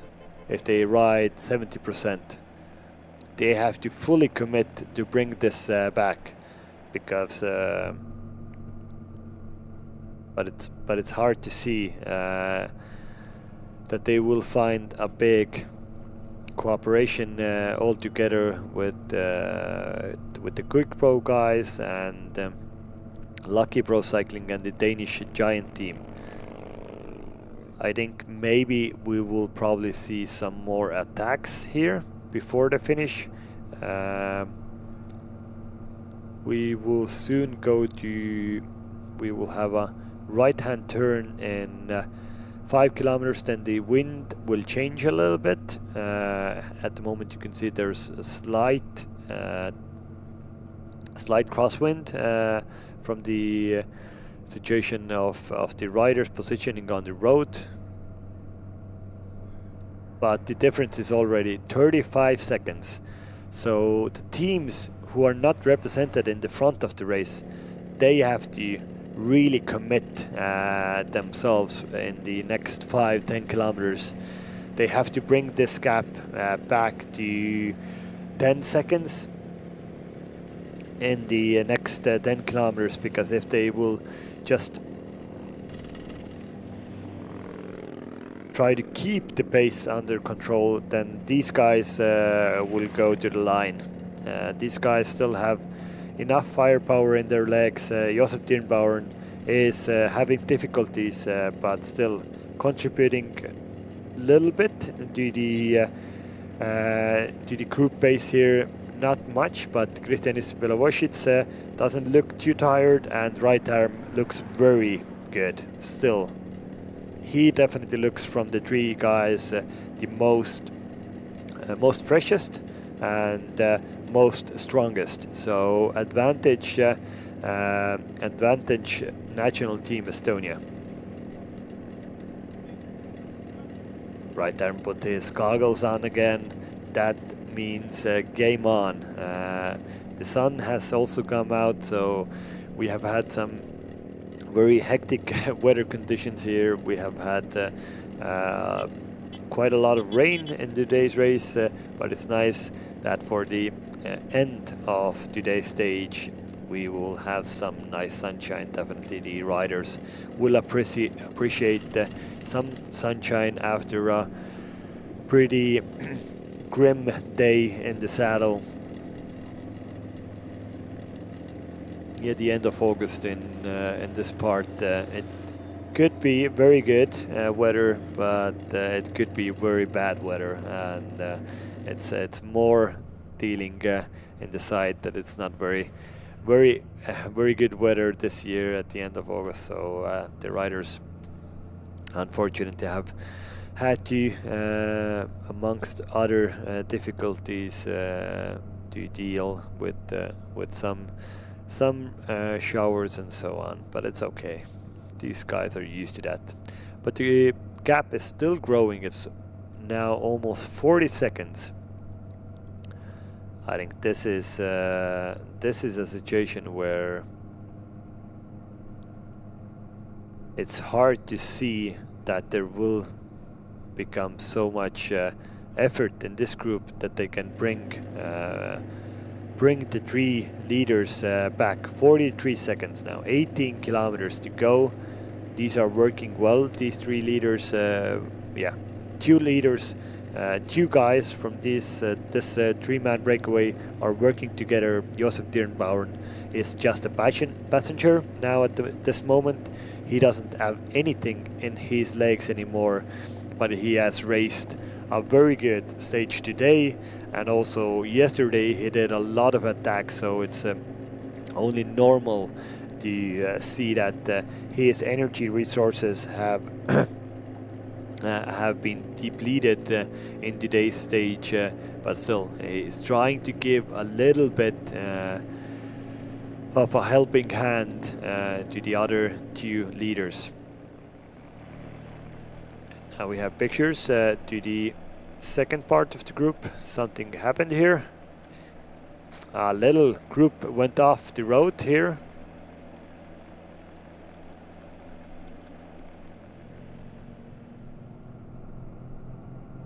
So it showed that there was almost a 5-man breakaway forming there, but not really. Still, 44 seconds the gap, and the yellow jersey group is all together. Not a lot of men work here, but the group is together. So 16 kilometers to go, just about 20 plus minutes to the finish. So last efforts in this year's Baltic Chain Tour Stage 2, and it has been a very interesting one, full of attacks from the start, from the gun, and this group has been on the front of the race for the last 90 kilometers. We haven't seen the peloton for a while now, and they haven't showed us the time gap, but probably the reason is that they are very, very far behind.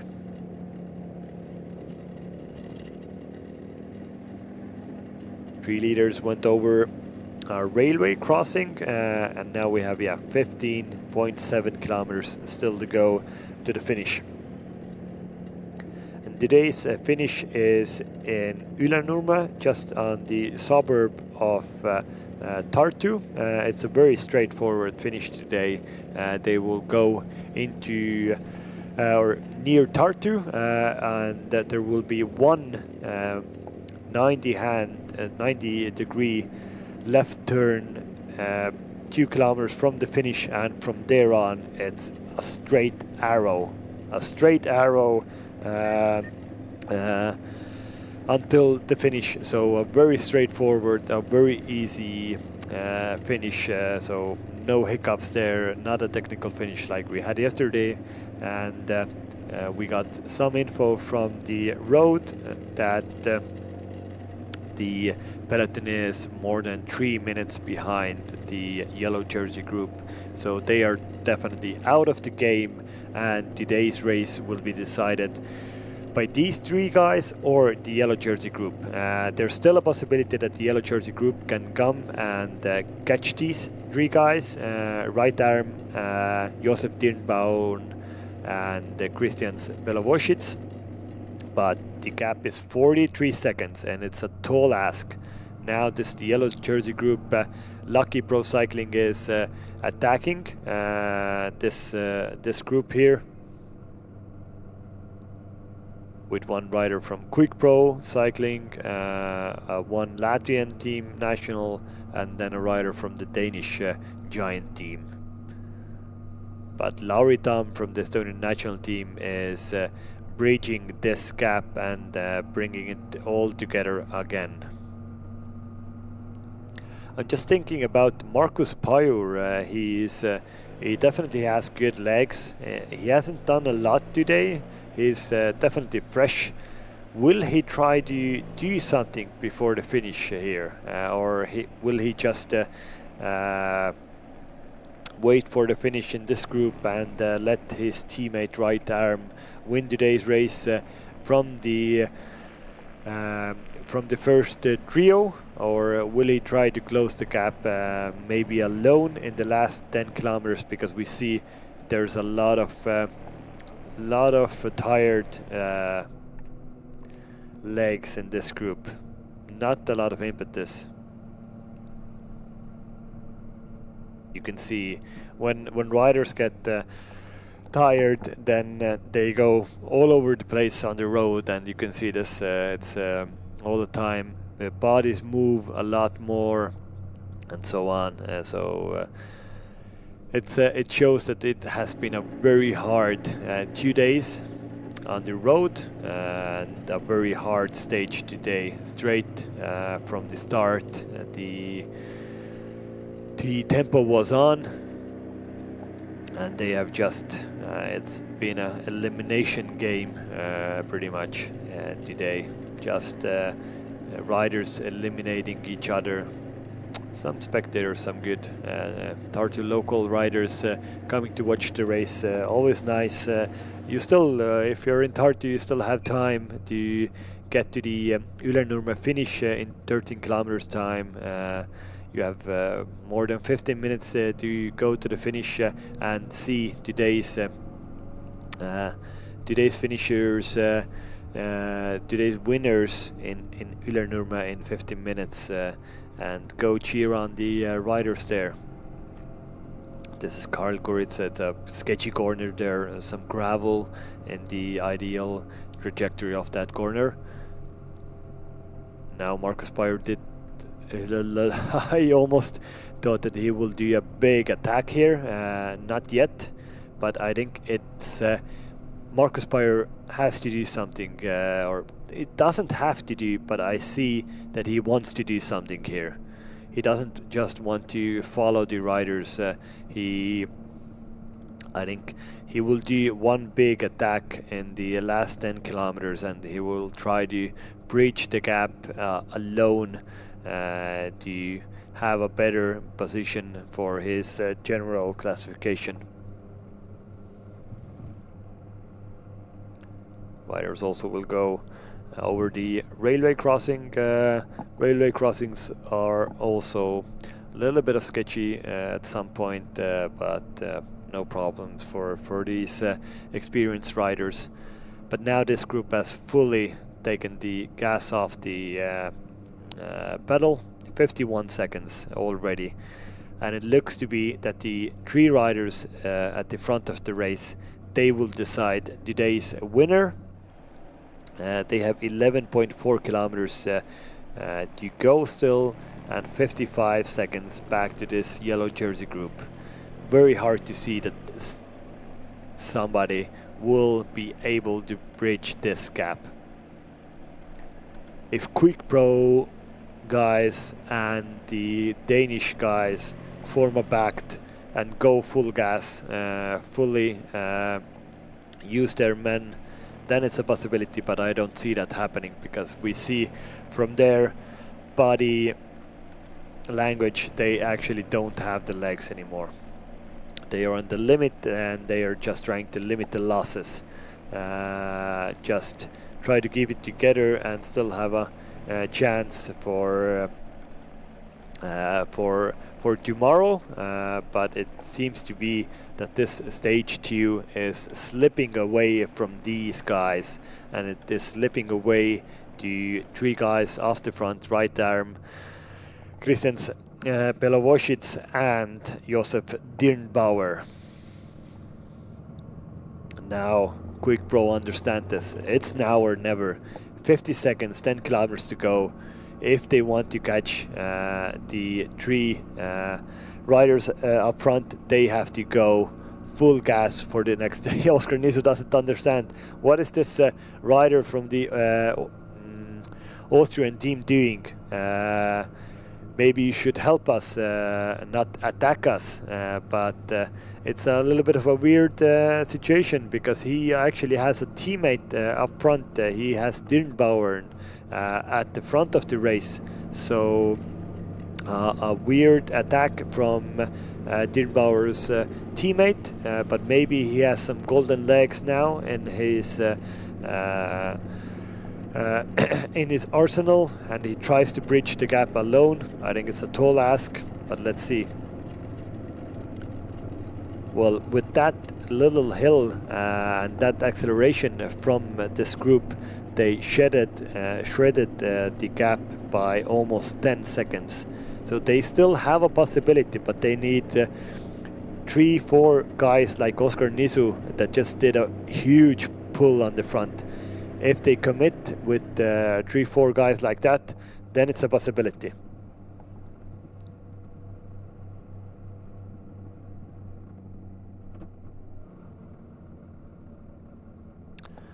We're going this little plateau here.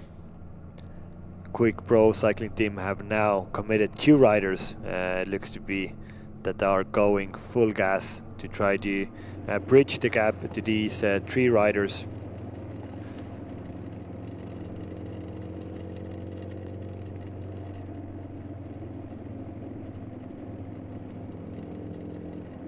Still 40 seconds, 9 kilometers to go. It's touch and go. Probably, I would say that the advantage is for these 3 riders. The rider on our screen, Latvian national team rider Kristians Pelovosic, number 61. Then you have right arm.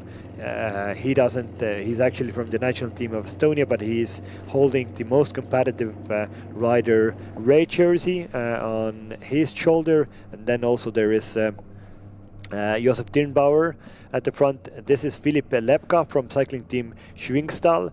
The Austrian team is 22nd in the general classification, but he has a teammate in the front. I really don't understand his tactics.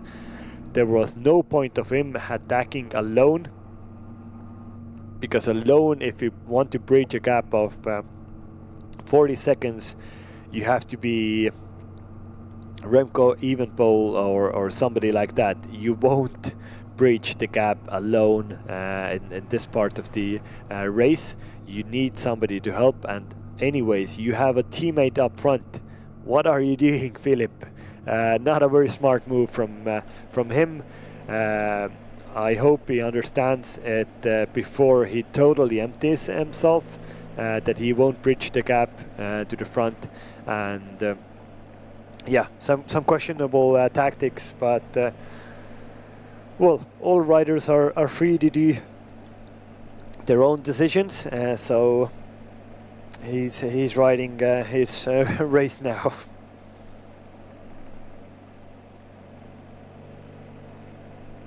Yeah, and Philipp Lepka, I think, is they will bring him back in the next few 100 meters.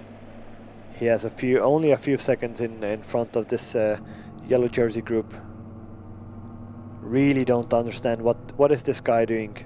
He's helping the group to go faster because they have now a better target to chase.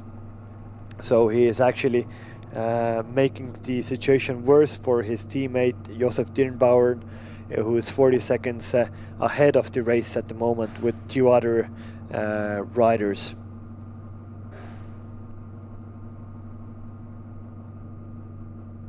Or maybe he just thought that I need a 5 minute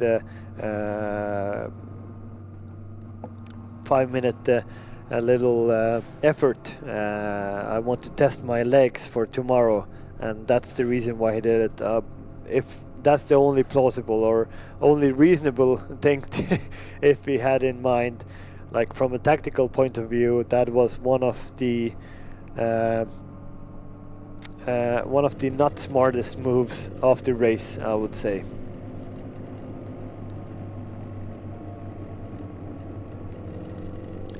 Now Oscar Nisu from the Quick Pro team is a little bit having a discussion with the other riders. Do you want to win the race or not? If you want to win the race, please come and help us. There's no other way to win the race. We have a 40-second gap to the front of the race. If you just stay here and wait, we will never catch them. We have to commit. And he has a point. These guys have to commit if they want to get the 3 riders back, but now definitely advantage the 3 riders in the front. 40-second gap between those 3 riders and this yellow jersey group, and only 5 kilometers to go.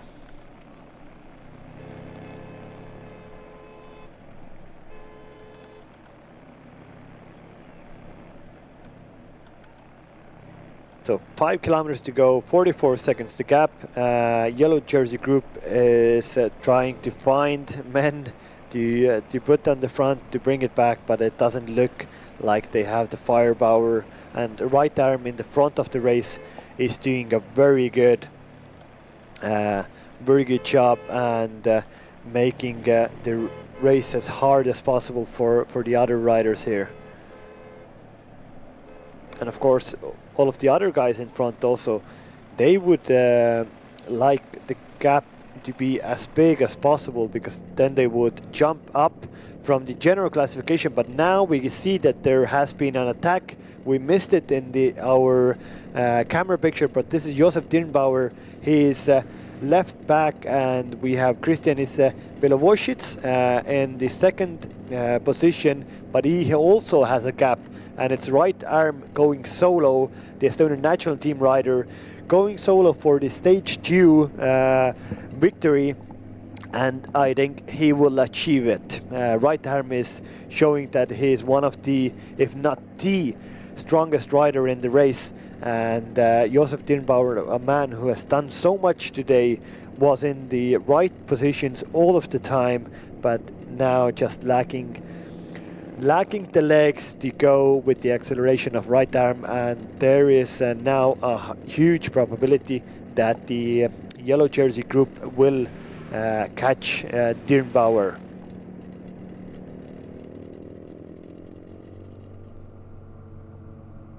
Now we are having pictures back to the yellow jersey group. There is a small split here. Oh, a crash! Oh, a lucky cycling team rider went down.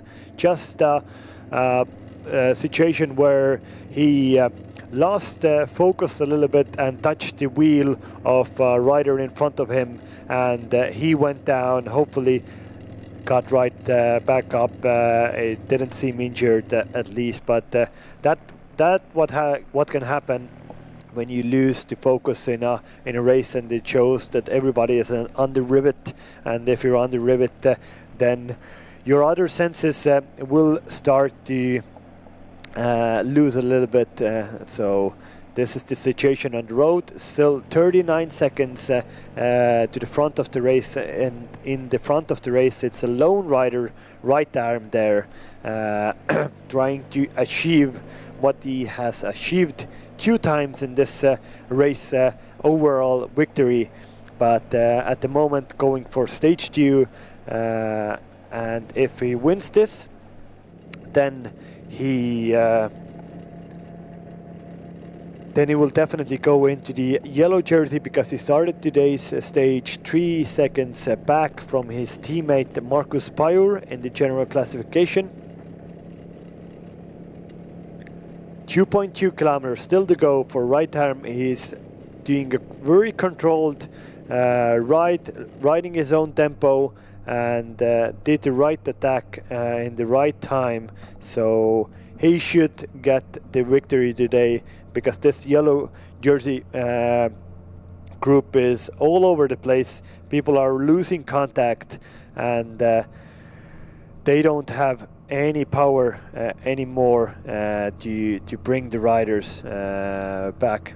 It's Oscar Nisu trying to go. He was third yesterday. He tries to do something similar today.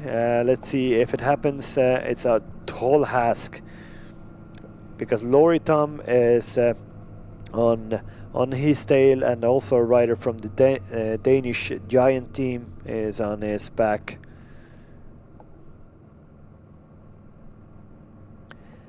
Philip from Schwingstall team is doing the pulls at the back of the group, trying to bridge it, but there's a Svealand cycling rider in the middle part, and now right arm is already on his last finishing straight, pushing huge watts, and 1.3 kilometers only to go for right arm, and he will be today's stage winner.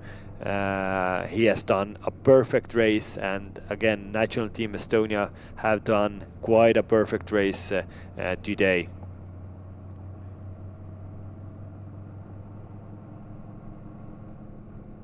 here we see, Oscar Nisu was there with Lauri Tam. This is now right arm under the Flamme Rouge, less than a kilometer to go. The last roundabout to go over, a very easy one, no technicalities here, and from here on it's 700 meters to go.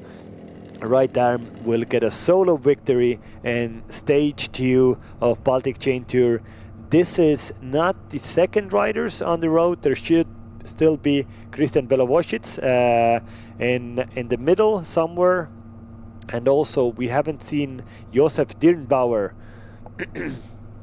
No, the Danish guy really wants Lauri Tam to work here, but Lauri Tam isn't doing anything. Under the Flamme Rouge for Oscar Nisu, Lauri Tam and the Danish rider, but now we should have, yes, this is right arm winning stage 2 of Baltic Chain Tour 2025, and he will go with this win also into the yellow leaders jersey. What a ride from the national team Estonia, what a ride from right arm. Congratulations again, perfect execution, perfect plan for the Estonian national team. Second should be Christian Belowosic. Yes, he's coming here and just lost contact with right arm in the last 5 kilometers, but a nice race from Christian Belowosic. He will definitely jump up in the general classification, but not sure how up. It depends on when will the next riders come from the back. And now, yes, Dirnbauer has been got, and it's Lauri Tam who's opening up the sprint, and Oscar Nisu trying to go for the podium once again, not achieving this, but Lauri Tam is in 3rd place. So for Estonia, 1 and 3. This is Dirnbauer now going in 6th place. A Svealand cycling rider, and the yellow jersey is opening up the sprint for this group, and not only opening it but closing it in front of Karl Kuritz. So Estonian national cycling team did a good race today. They won with right arm, 3rd place going to Lauri Tam, and 2nd Christian Belowosic. So this means right arm also got 10 seconds, bonus seconds. So we will definitely have at some point the situation of the general classification, but we will have to wait for that. But one is for certain, today's winner is right arm, and also it's certain that he will go into the leader's jersey for tomorrow's last stage, stage 3. That will also start in here in Tartu, and that will go to a different direction from Tartu to the northern part to Kuremaa tomorrow morning, 170k. So the tour isn't over. We still have one stage to go, but these are now the remnants of the big group. It's Karl-Patrik Lauk and Norman Vahtra have done a surge here, and they have limited their losses. They have at some point attacked from the peloton and gotten a gap there. So this is the results for the day. Right arm, 21 seconds in front of Christian Belowosic. Lauri Tam, 44 seconds behind him. Oscar Nisu, 4th. Mats Schultz Jorgensen, 5th. Josef Dirnbauer, 6th. And so on. So in the general classification, Lauri Tam was ahead of Belowosic with 21 seconds. So it will be very close. Right arm will be the leader of the race, but 2nd, 3rd and 4th will be very close indeed. And this is now the peloton coming in. And now everybody in the race should be finished by today. The gap wasn't that big even. They did a good race behind that. Now replay of the attack that right arm did. Just a seated attack, going full gas. A very interesting attack indeed. Just a seated one, going full gas. Dirnbauer lost the contact almost immediately, and then Pelevosic lost contact at some point, and right arm soloed his way to the finish and won by a 21-second margin in front of Christian Pelevosic. A nice ride from the Estonian national team.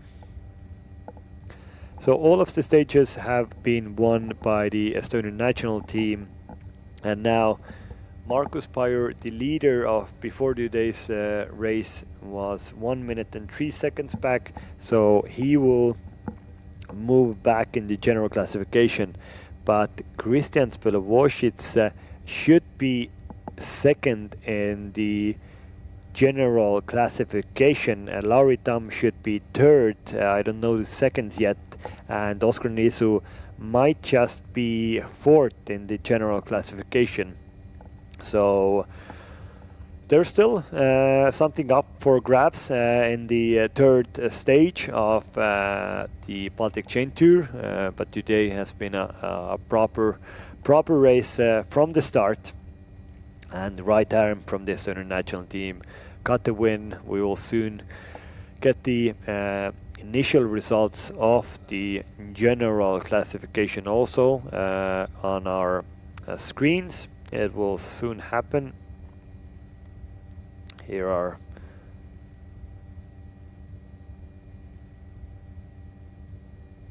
is the results of the day. This is the second or the peloton, the remnants of the peloton that came into the finish.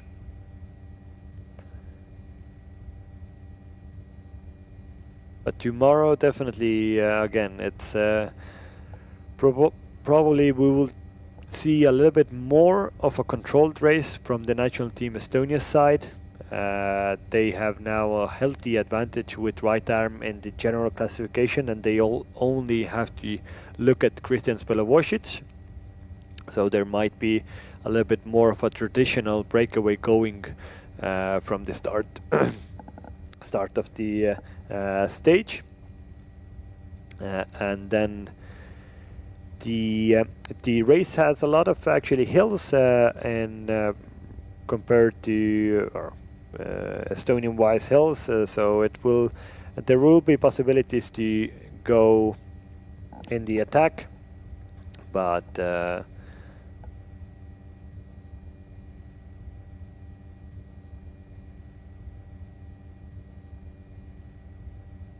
this is still the results of today's stage. Right arm in front of Christian Pelevosic, Lauri Tamm rounding out the podium for national team Estonia. Again, a very good race from the Estonian boys, and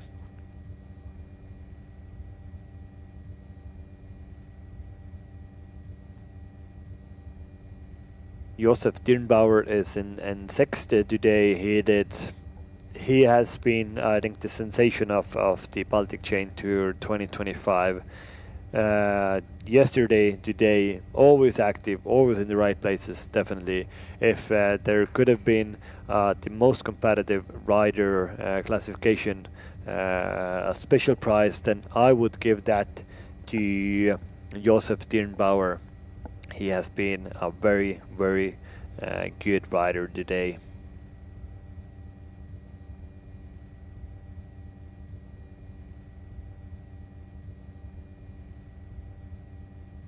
I think soon we will have the confirmation of the general classification also. They are being calculated, I think, at the moment.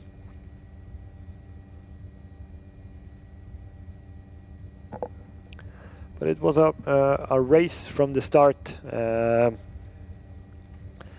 that everybody liked, and I definitely liked today. It was a very attacking one, and a nice place for a finish. Now we have confirmations of the general classification. This might not be final. This is the provisional one, but right arm is leader of the tour in front of Christian Pelevosic with 1 minute. Then Lauri Tamm in third place, 1:06. Fourth, Markus Pajur from national team Estonia, 1 minute is 11. 5th is Mats Schultz Jorgensen, 116. 6th, Oscar Nisu, 118. So Josef Dirnbauer 7th, Max Nielsen 8th, Josef Rekuici 9th, Sigimantas Matjushevicius in 10th place. So the podium places are all up for grabs still, but I think the winner of the tour is not fully decided, but I think we will see. There's a it's hard for right arm to lose in this situation, so he has a healthy advantage for the last stage, and he also the national team Estonia is still in a very good situation. So right arm is the leader of the general classification. You can see the rest of the general classification on your screens, but this is preliminary.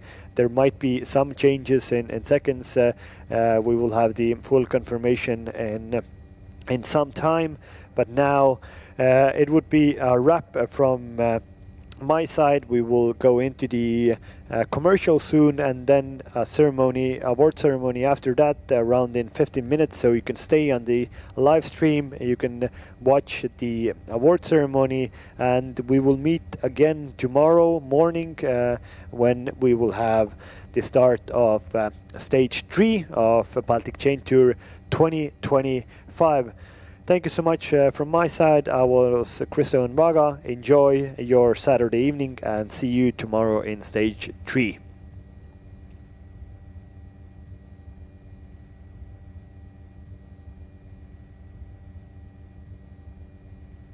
People who have just moved to Tartu are often surprised by how small and charming this town is. But if you stay longer, you discover that this town has endless layers and a compelling history. In Tartu, research is conducted, art is created, unicorns are born, and lifelong connections are formed. Tartu is the world's largest small town. It is my home. And Tartu could also be your home. From the moment that we met, you're worth the wait. Oh, this could be the best thing that I'll ever know.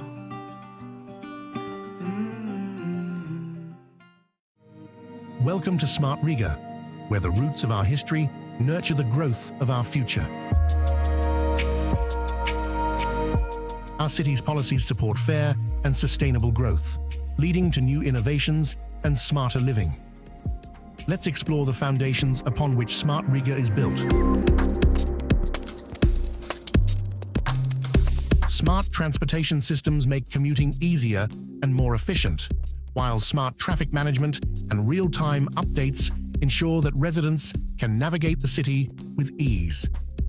Our green buildings, solar energy, efficient public lighting, and active mobility reduce our carbon footprint and create a cleaner, greener Riga. As Riga moves forward to become a climate-neutral city, these elements are the key. Online municipal services, digital tools for city planning, and 5G-enabled solutions empower everyone to contribute to shaping the city's future. Improved public safety and responsive city services, Smart Riga enriches every part of daily life. Riga's thriving tech startups and business initiatives attract investments, create jobs, and drive innovation. Choose Riga as your testbed for innovation, where the city itself becomes your partner in developing and testing impactful solutions in its pilot territories. Just as a tree thrives with deep roots and plentiful fruit, Smart Riga continues to grow and flourish. Riga, the smart choice for your innovations.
et see on 56 kahekordne tuurialaselt võit, me vaatame siit ta tuleb ja võtab ja toob selle võidu meie rõõmuks meie kõigile.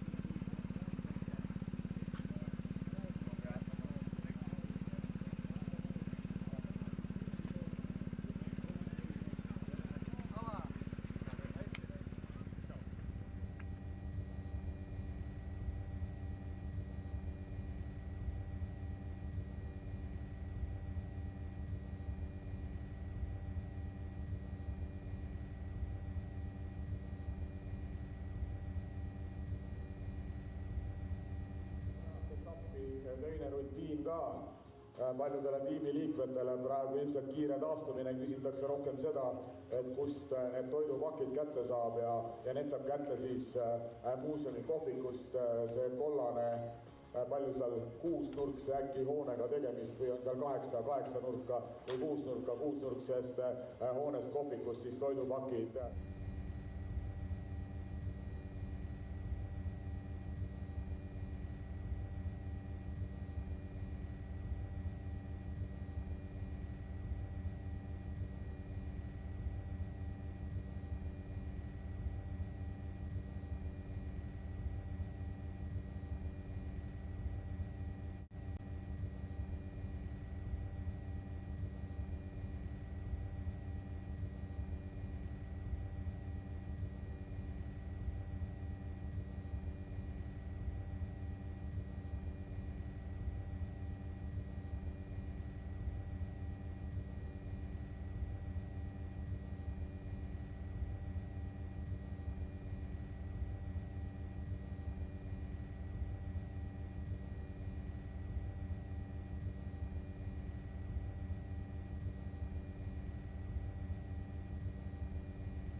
Congratulations, right? It seems that Baltic Chain Tour is your race.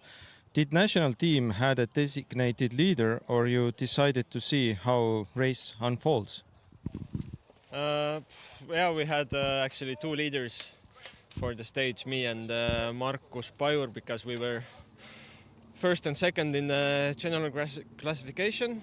So yeah, we had few cars to play. We also had Lauri and Norman in the top 6, so we had quite a good situation before the race. And for the sprint we had also Karl Kuric with the super fast legs, so we had a really nice situation. And when the group split in the middle of the race, we had 4 guys in the front, so we had again a really good situation. Also leader was in the front, so yeah. But then yeah, one point we had to start attacking the group, and luckily I got away with the 2 guys, and yeah, I had to drop them before the finish and just go for the win. And tomorrow is last stage, and national team have really dominated this race. Do you think the race is now in the bag? I don't know the exact time gaps with the other teams, but looks like we have the legs to control the race. Thank you and congratulations. Best luck for tomorrow. Thanks.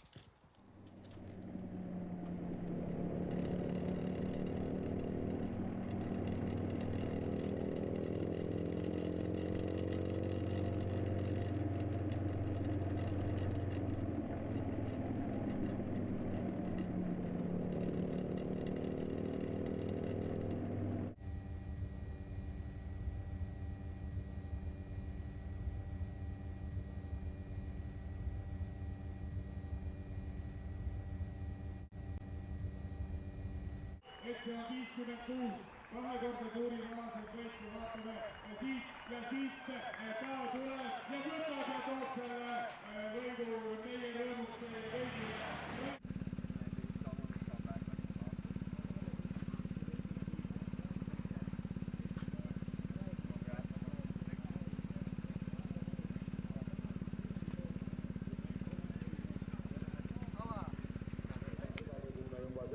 ja paljud neist aastate jooksul on kaasa elanud hollandlase suurepärastele sõitudele, võitudele ja tänase päeva vast võib-olla suve.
üle andmas Tartu abilinnapea härra Meelis Leit, jalgrattaspordiklubi Peloton käilakujuga tegemist on. Tänane trenn on Meelisel juba tehtud, seda ma tean. Ja veel kord siis palju õnne. Once again, congratulations to the stage winner, Raitar, national team of Estonia, and award presented by the Vice Mayor City of Tartu, Mr. Meelis Leit.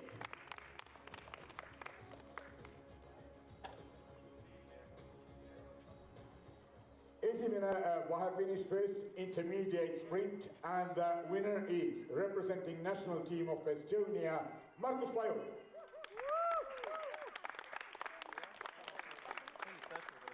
Ja auhinda on üle andmas legendaarne spordimees Kambja vallavanem härra Alar Arukuusk. So award presented by the legend on Estonian sports landscape, head of the Kambja parish, Mr. Alar Arukuusk. Järgmine kategooria, kolmas vahefinish, third intermediate sprint, and the winner is Raitar, national team of Estonia. Once again. Alar saab seda rolli täita, mida ta võib-olla ise nii palju täitud ei olegi, et kuulsatele sportlastele auhinnad üle anda. Ja Raitar, Kuuli, varasem kahekordne võitja, meie ees veel kord palju õnne. Ja järgmisena anname üle parima noorratturi kategoorias valge särgi. White jersey will be presented, and the winner of the white jersey after the second stage, Lauri Tamm, national team of Estonia. Valge särk, millel kiri meie autopartneri Marine auto, 4x4 viib kohale, 4x4 peolist jalgratast veel ei ole, tuleb Kondi Auru jõul seda käima lükata tänasel päeval, aga Eesti rahvusmeeskonna liige sellel aastal teravat jalga näidanud mees mitmetel võidusõitudel, usun, et Baltic keti velotuuri etapivõit ja üldvõit, miks mitte, Laurit jääb veel ootama, aga tänasel päeval siis homsel etapil parima noorratturi valge särk. So white jersey, the best young rider with Marine auto and Subaru ad, the oldest representative of the Subaru automobiles in Estonia. Meelis naerata!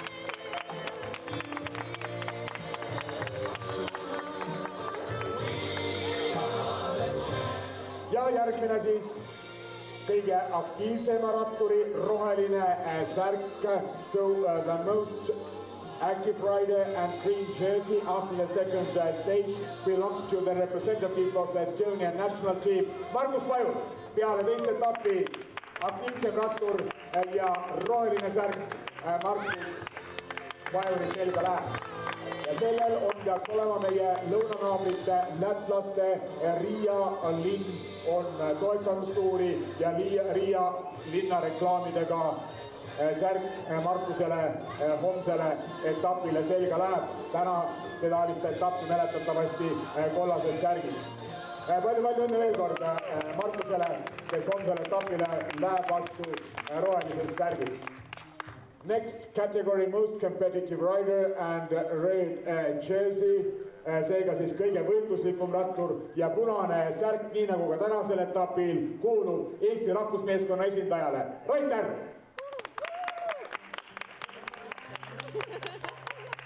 Ja puhas töö Eesti rahvusmeeskonnal.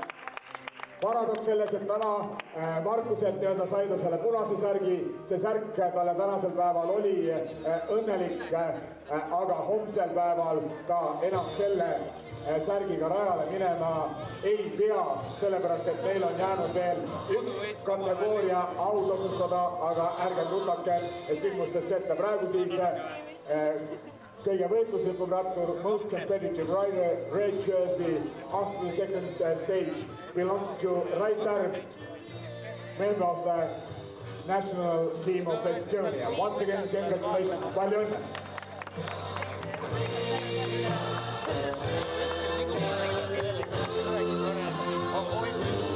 Oleme võitja, we are the champion. One more category to go. Veel on jäänud üks kategooria ja peale tänast etappi on Balti keti velotuuri üldliider aastal 2025, aga üks etapp on veel minna ja see mees on Eesti rahvusmeeskonna liige Rainer ja tänase etapi võitja ja kahekordne varasemtuuri võitja. Yellow jersey after the second stage to the leader of Estonian national team, twice the winner from 2022-2023, Rainer. Today, probably, let's remind that he was wearing the red jersey. Ja veel kord, palju õnne Raidule, aitäh ka meie autastustajatele, Alarile ja Meelisele. Ja siin selles kohas positsioonis saame vastu minna siis kõigepealt täna õhtusele väikesele taastumisele ja seejärel Balti keti 2025 viimase kolmanda etapi toimumisele homsel päeval, kui hommikul kella 10 start annakse. So champagne shower ja saame siin tähistada šampuse dussi. Ilmselt Rait sellega väga patustada ei saa, aga küllap leidub poolehoidjaid, kes selle ära mekutada soovivad. Selline oli meie tänane võistluspäev. Aitäh autasustamisele kaasaelajatele ja tuletame meelde, et tuur jätkub homsel päeval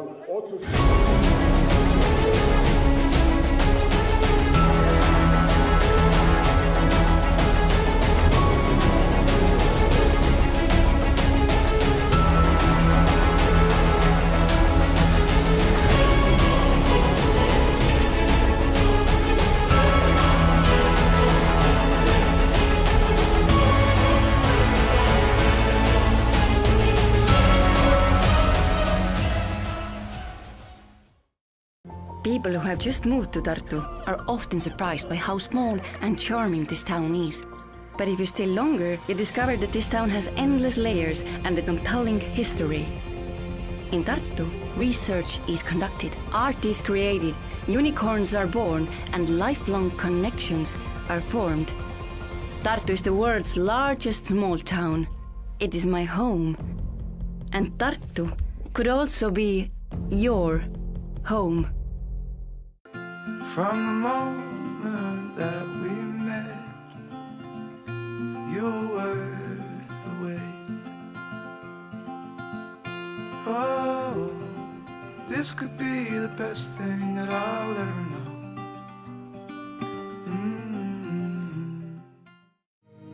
Welcome to Smart Riga, where the roots of our history nurture the growth of our future. Our city's policies support fair and sustainable growth, leading to new innovations and smarter living. Let's explore the foundations upon which Smart Riga is built.